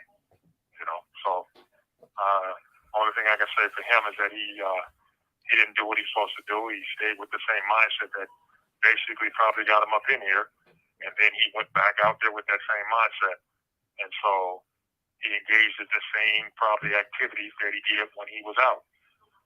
he did, because there's news articles about his future arrests and so on. Yeah, he got arrested when he got out. Mm-hmm. He was with somebody in a car, and I seen it on the news, and he was on the news when they brought him into court. Mm-hmm. I mean, it's unfortunate. It really is. Yeah. Well, we have someone here in chat from Croatia, and they're saying, tell him he has support from Croatia. So I appreciate that. That's awesome that I got support from around the world. Never expected that to hear that. And, yeah. Yeah. And then another viewer says, wow, Courtney Love is the Clinton for music. So many bodies. Yeah, she's a hot mess, as we would call her. Yeah, I don't know nothing about her. I've never met her. I've heard stories about her. I know people that have been in prison that have been around her, but I've never been around her. Mm-hmm. And they told me stories of them coming to Capitol Hill and crossing paths with her, and drug houses and stuff. So, like I said, I never met her, and I'm glad I haven't. So. Yeah. Also, our very own Shmita, who's the manager of the ward here, she's from Canada, eh? So she's adding Canada to the list of the world. Genevieve has a question. She says, why do you think Terry didn't identify himself? Had Quentin seen Terry before?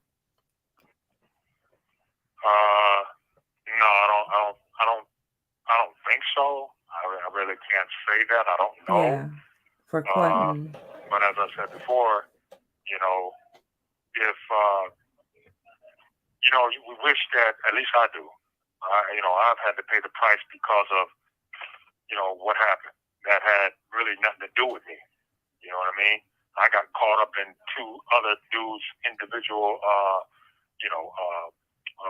machoism or, their misunderstanding, and I got sucked right into it. Mm-hmm. So. Yeah. And do you think, why do you think Terry didn't identify himself? Well, obviously, if he got out and shot Quentin for no reason, obviously you're not going to say who you are if you have bad intentions. That's the only way I can look at it. Yeah. Jen Lou, you're welcome to come up, please, girl. Sorry, go ahead. Yeah, that's my thought process. if you're coming there with genuine motives, if you don't want no problems, if you're trying to say, okay, man, you need some help, or that stuff is not gonna escalate like that. Mm-hmm. But if you have bad intentions, or if you're not gonna say, hey, I'm a police officer, and then go ahead and shoot somebody.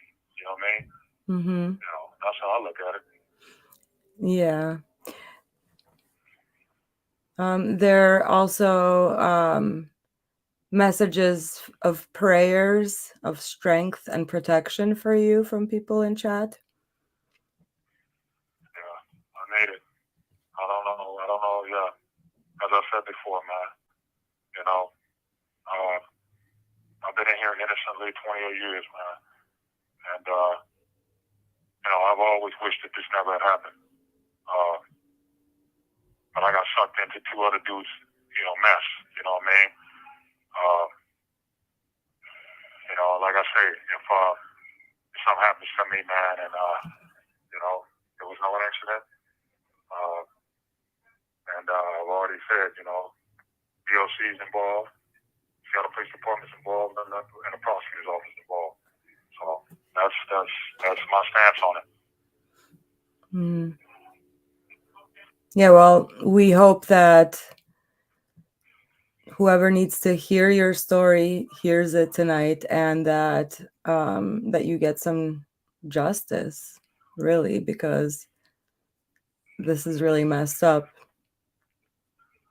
It is messed up, you know what I mean? Like I say, the situation, the door was open through a female named Regina Mcallister.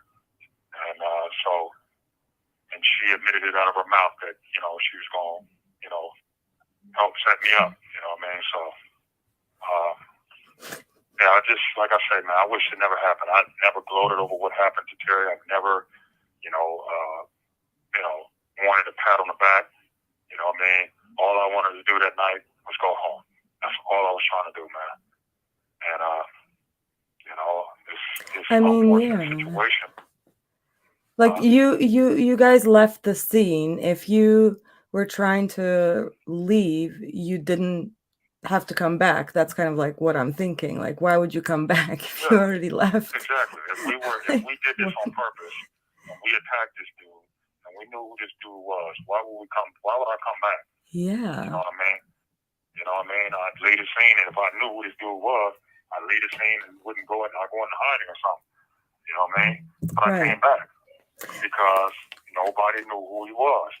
He never said who he was. You know what I mean? Never offered us help. But another thing I want to also put in there, the girl Fushi Johnson. So when I was at home, when I was on the street, I've watched the news before, and the news, I would see the news, and they would show the traffic cameras on the freeways and things like that. I had Fushi go down to the off-ramp and look around and see if there was a video camera, some type of camera posted on a post. And she said that there was.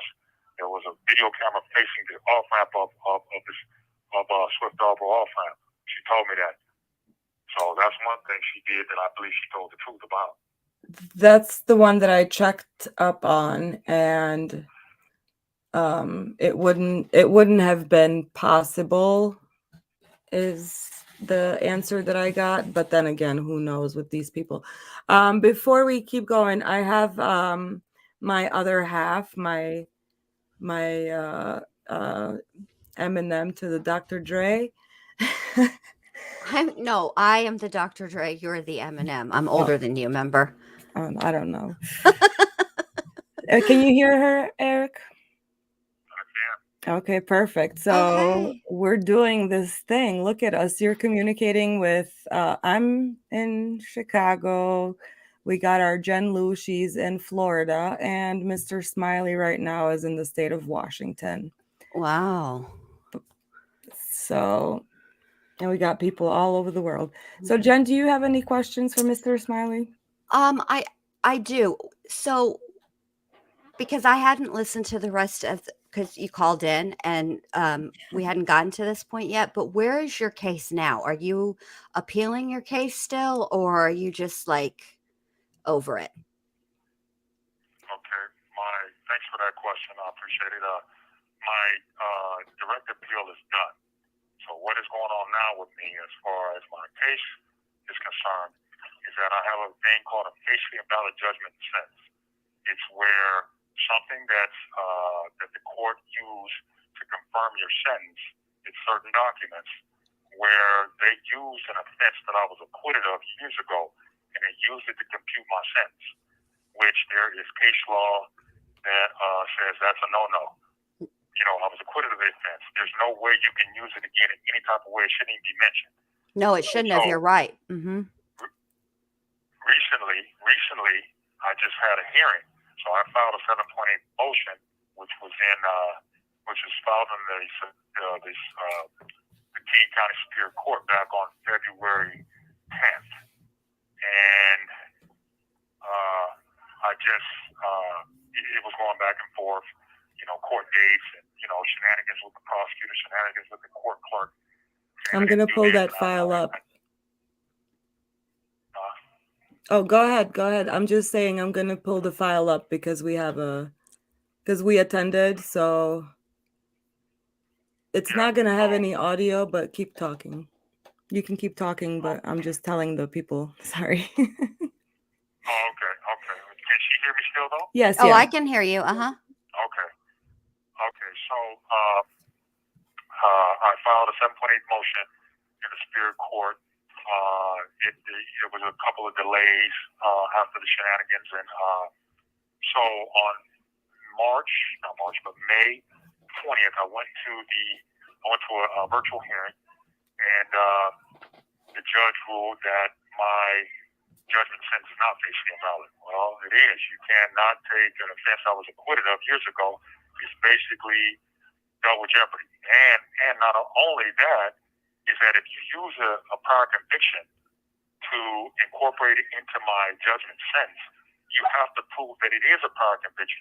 So the prosecutor had a burden of proof as far as due process go to prove that this is a prior conviction, which you cannot do if I was acquitted of, right? No, I mean, you went to trial and the jury found you not guilty. Okay. Yeah, yes. And so last year, I hired an attorney, which he contacted the prosecutor. They were willing to fix it and to take 14 months off my sentence. But Wait, how many months? Me and the attorney. How 14. many? 14 months. That's it. Okay, 14 months. 14 months. Wow. Yeah, it's 14 months. But the thing is that it opens the door to other little benefits that I get. Okay, so by my sentence not being final, my mandate as far as the Court of Appeals is now final. So a Court of Appeals mandate cannot rest upon an illegal sentence. So basically, it's like I'm still on direct appeal. And so then Blakely, I don't know if you heard of Blakely versus Washington, which is a case that says that the Supreme Court ruled that the judge can no longer impose an exceptional sentence. It has to go before a jury. So You have 60 seconds remaining. now that that's open, then it goes into my exceptional sentence. Then it flows into my community placement, which rids me of all that and lets me out the door. Well, this past Friday on the 20th, they said I didn't have a facially invalid judgment sentence. Sent it up to the Court of Appeals. Oh, wow. So The wheels of justice turn right slow. now. Yeah, that's what I'm dealing with right now. You have 30 seconds remaining. Hey, Natasha, now I can call back if you would like. Yeah, you can give us a call back. Okay, well, let me call you right back. All right. All right. Bye. All right, guys. I'm gonna take one more call from him, and then we'll call it a night. And we can always ask him for follow-up questions or whatever, because yeah, we can keep in touch basically. But this is really messed up. Yeah, I'm This is a Global Tel-Link prepaid call from Smiley. an inmate at Monroe Correctional Complex. This call will be recorded and monitored. If you wish to block any future calls of this nature, dial 7 now. To hear the cost of this call, thank you. Yes. Okay, I am. All right, that was quick. You know, I'm surprised how quick things go. But yeah, anyways, go ahead. Okay, so Jen Lou, did you have any other questions? Not that Or I can think of right now. So just so still in the appeals process with that part of it, with the tell her sentencing feel part. free to say to ask oh, me she can anything hear she wants you. to. She can hear you. Tell her feel free to ask me anything she wants to. Let me think about it because I'm still sort of processing all of the information, but I'm Yeah, very curious about this situation with the sentencing. So I want to look into that a little bit more just for myself, and then I'll be able to have questions. 'Cause yeah. I So believe you. I just find it fascinating how how it happens how just it so happened. blatantly Mhm. in Yeah. your face? Yeah. Yeah, I mean, I shouldn't be surprised, really. Look at all the cases well, the big one that I've really the main one, the that I've main spoken one. up about, Yeah. but anytime I've So seen Jen wrongful Lou is our convictions. expert on well, actually, the West Memphis 3 case. I don't know, Mr. Smiley, if you're familiar, but that was actually another case that was kind of crazy, like yours, where 3 guys, they were actually teenagers, right, Jen? They were teenagers, yeah, Put on 18, death row 17, for and murder. 16. Yeah, Yeah, and they ended up taking the Alford plea. they did. But yeah, it's a After mess. 25 years. It's a mess. It's It's a a mess. mess.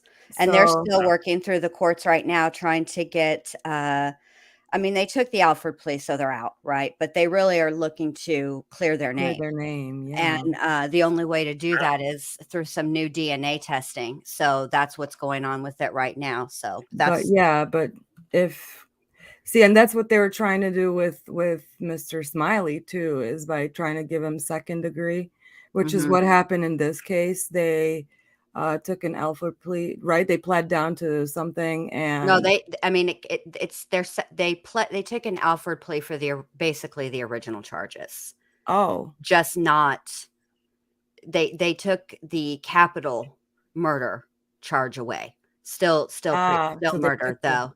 Hmm. so they got out on On what? And they took an Alford plea for first degree murder. thank you. There you go. Sorry, all my So synapses weren't firing. My processing speed's delayed today. I'm delayed too today. So yeah, so An Alford plea is basically saying, I'm not guilty, but because of the evidence that you have against me, I'm more likely than not to be found guilty. That's pretty So much it. that's what an Alford plea means. Yeah, right, that's exactly what it means. right. It's the maintaining your innocence while acknowledging that the court does have evidence against you that could likely result in a conviction. Which, if you've been in prison for 25 years, you're aware that that is true. Right, right. Yeah. That's the statute. 18 was it 18? I feel like no, yeah, it was 18 years. 18 18 years. years, yeah. Sorry, Genevieve is correct. Well, Mr. Smiley's going on what, 28 years? 28 Damn, years. It'll be 28 years this Friday. Wow. damn. This Saturday, should I say, next Saturday. That's right. June. And then what the weird thing about it is that the detective, Tom Pike, who confronted me as they were hauling me off to jail, I asked him, I said, man, what am I going to jail, man? I said, I didn't do it. He said, we know you didn't do it. We know you didn't do it. We just want you to go to jail for a few days and then we'll let you out. I said, send me to jail for what, man? I didn't do it. He said, don't worry, we'll let you out. Don't worry about it. And he gave the command for the uniform officer who had me handcuffed to take me out. And I ain't seen the street since. Well, yeah, I mean, the lead detective in your case was Don Cameron.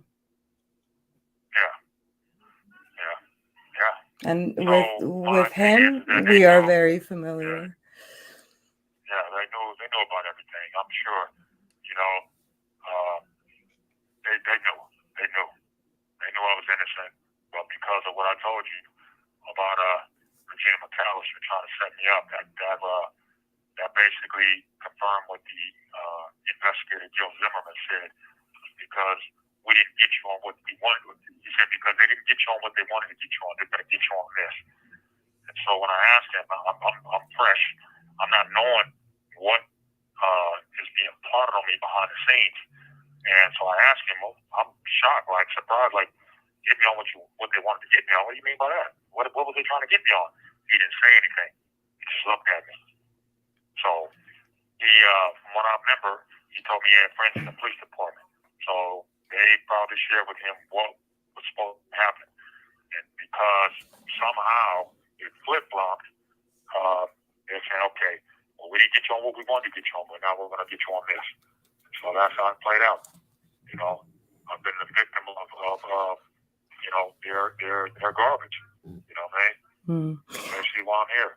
We have a our Croatian viewer, Mirza, that I told you about. He has a good point. He's saying, this is my problem with the U.S. justice system. All the experts and lawyers are bringing in all those proofs and stuff, and then they give all the power to the jury, which is not a group of experts, to decide if someone is going to prison or not. So if the jury doesn't like you for whatever reason, you can kiss your life goodbye. That is definitely true. You can always waive your right to a jury trial and have a judge hear it, though. Yeah. So remember, I want your audience to hear this. Remember, I had a juror who the judge called out individually and talked to her and asked her, could she be fair and impartial? She sat up with a straight face, an innocent look, and an angelic tone in her voice, and said, yes, I can be fair and impartial. Okay, so at my sentencing, when I came down off the elevator from the jail, she had her back turned towards me. And as I continued to walk, being escorted by the guards, she turned around and looked. And if looks could kill, I would have dropped dead right then and there. She looked me up and down and turned her nose up, and I looked at her. I said, see, that was what you had all along right there. You just lied to the judge so you can get up on the jury and convict me and probably sway anybody else to convict me who may not have wanted to. You see what I mean? There must have been a reason for him to pull P-O-L-L her, or yeah, that's what pull her individually. Do you, somewhere in all of your discovery, do you have the jury questionnaire? Do you remember which juror that was? I can't remember the circumstances surrounding why. She wasn't the only one that did that. I mean, she wasn't the only one that was questioned. There were several people that came out and was questioned. You got to remember, this was 25 years ago, 26 years ago. And so I remember key points like her looking at me and giving me that dirty look. I remember that. I'll never forget that, ever. But there were several jurors that Judge Ann Schiller pulled out to talk to see if they could be fair and impartial. Now, it could have been something on their jury questionnaire that they said, or something. But however it goes, she was asked could she be fair and impartial. She sat there and said she could. But then when I seen her in the courthouse, which I was still kind of like, what is she doing here? She's already done her civic duty. She should be on with her life. You know what I mean? You convicted me. Right. Why are you hanging around and see me get lynched? And I just thought that was unusual. And by her looking at me and I'm seeing that look on her face, that let me know that she was lying to the judge. What she looked at me, that look she gave me, is what she really had in her heart all along. Mm-hmm. Right. Yeah, we just heard that as well. But here's another question. Or actually, it's not a question, it's a comment. Rick Shaw says, listening from England, best wishes to you, Eric. I appreciate it. Thank you. Melanie says also in England. So yeah.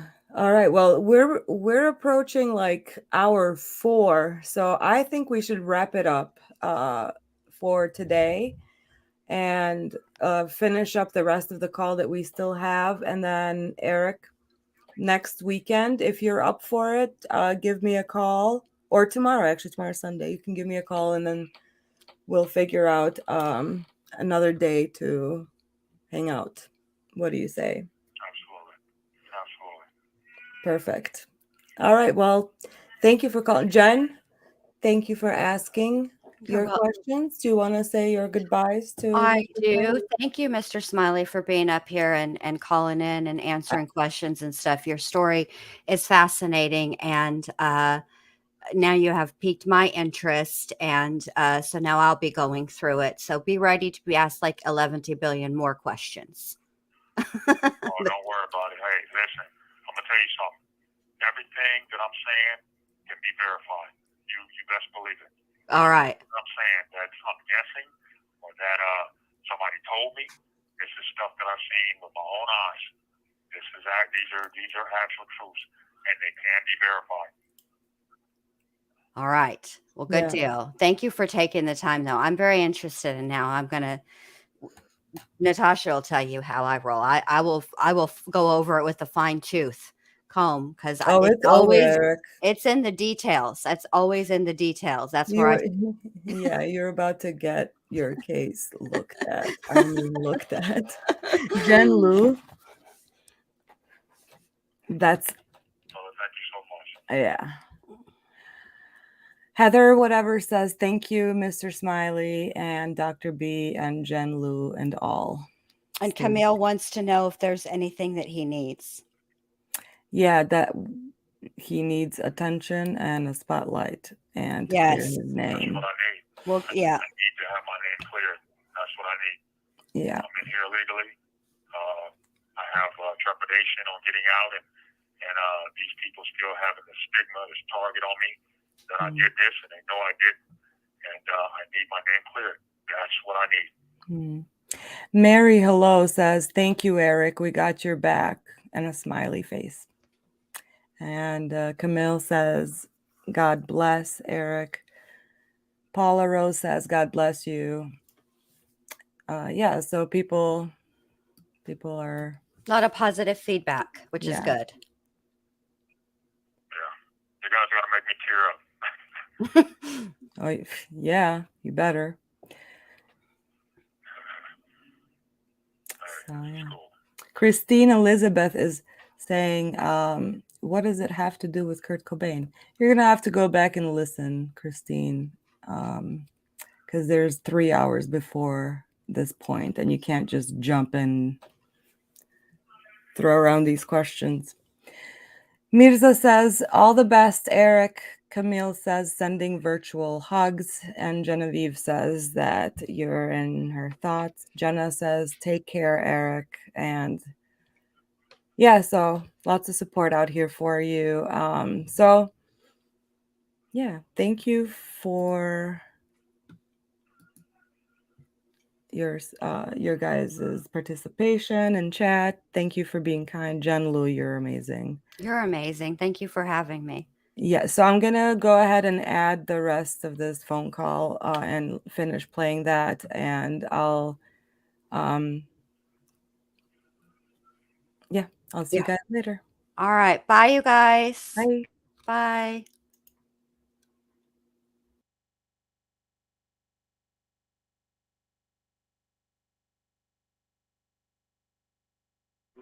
McMurdy or McMurtry or something like that.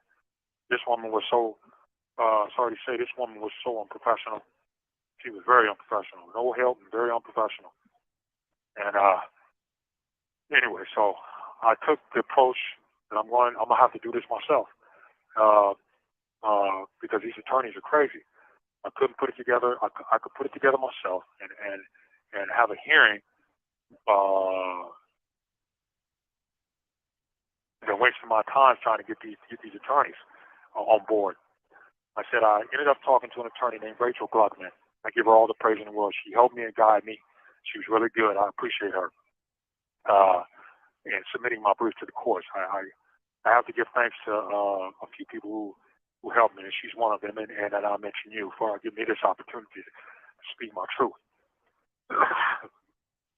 On February 10th, 2002, a motion was submitted to the court, to the King County Superior Court.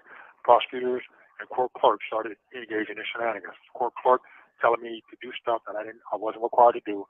The prosecutors acting like they didn't get my motion that I sent to them, the certified mailing sheet that I sent to them never came back. Judge Maureen McKee sent me a letter telling me that she can't proceed on my motion unless the scheduling by motion for a hearing date, unless I schedule a motion for a hearing date, give notice to the prosecutor, tell her whether I wanted to be appointed an attorney to represent me. I responded telling her that I did put a motion in for a hearing date, and I already sent the prosecutor the information, putting them on notice. In March, I was appointed attorney named Lauren Connor. Initially, it was impossible to get in contact with her, but eventually our communication got a little bit better. My first hearing was scheduled on April 8th, 2002, on my birthday. It then was rescheduled for April 19th. The prosecutor filed their brief. You said 2002. I think you mean 2022. Excuse me, 2022. Yeah, my bad. That was just April last 8th, 2022. Mm-hmm. Yeah, my bad. And Which I was my actually birthday. attended that hearing via Yeah, Zoom. you did. That was the 19th, not the 8th. Right. The 19th. It was originally then scheduled for the 8th, which is another, Yeah. right, Yeah. your birthday. Yes. Mm-hmm. So then it was rescheduled to the 19th, which is the one you attended. The prosecutor filed their brief on Monday, the day before the hearing. So the judge rescheduled the hearing for May 13th. It was postponed again because certain documents weren't filed in time. This time the hearing was set for Friday, April 20th at 11 a.m. I was confident that my judgment sentence would be corrected and I'd be let out of prison, but that wasn't the case. Judge Maureen McKee ruled that my judgment sentence wasn't facially invalid. Basically, there's nothing wrong with it, and transferred it up to the Court of Appeals to be considered a personal restraint petition. The problem with this is last year they were willing to correct my judgment sentence with the attorney Noah Whale, and obviously Judge McKee would have been the same judge who would have been resentencing me, but because of the way I argued certain things.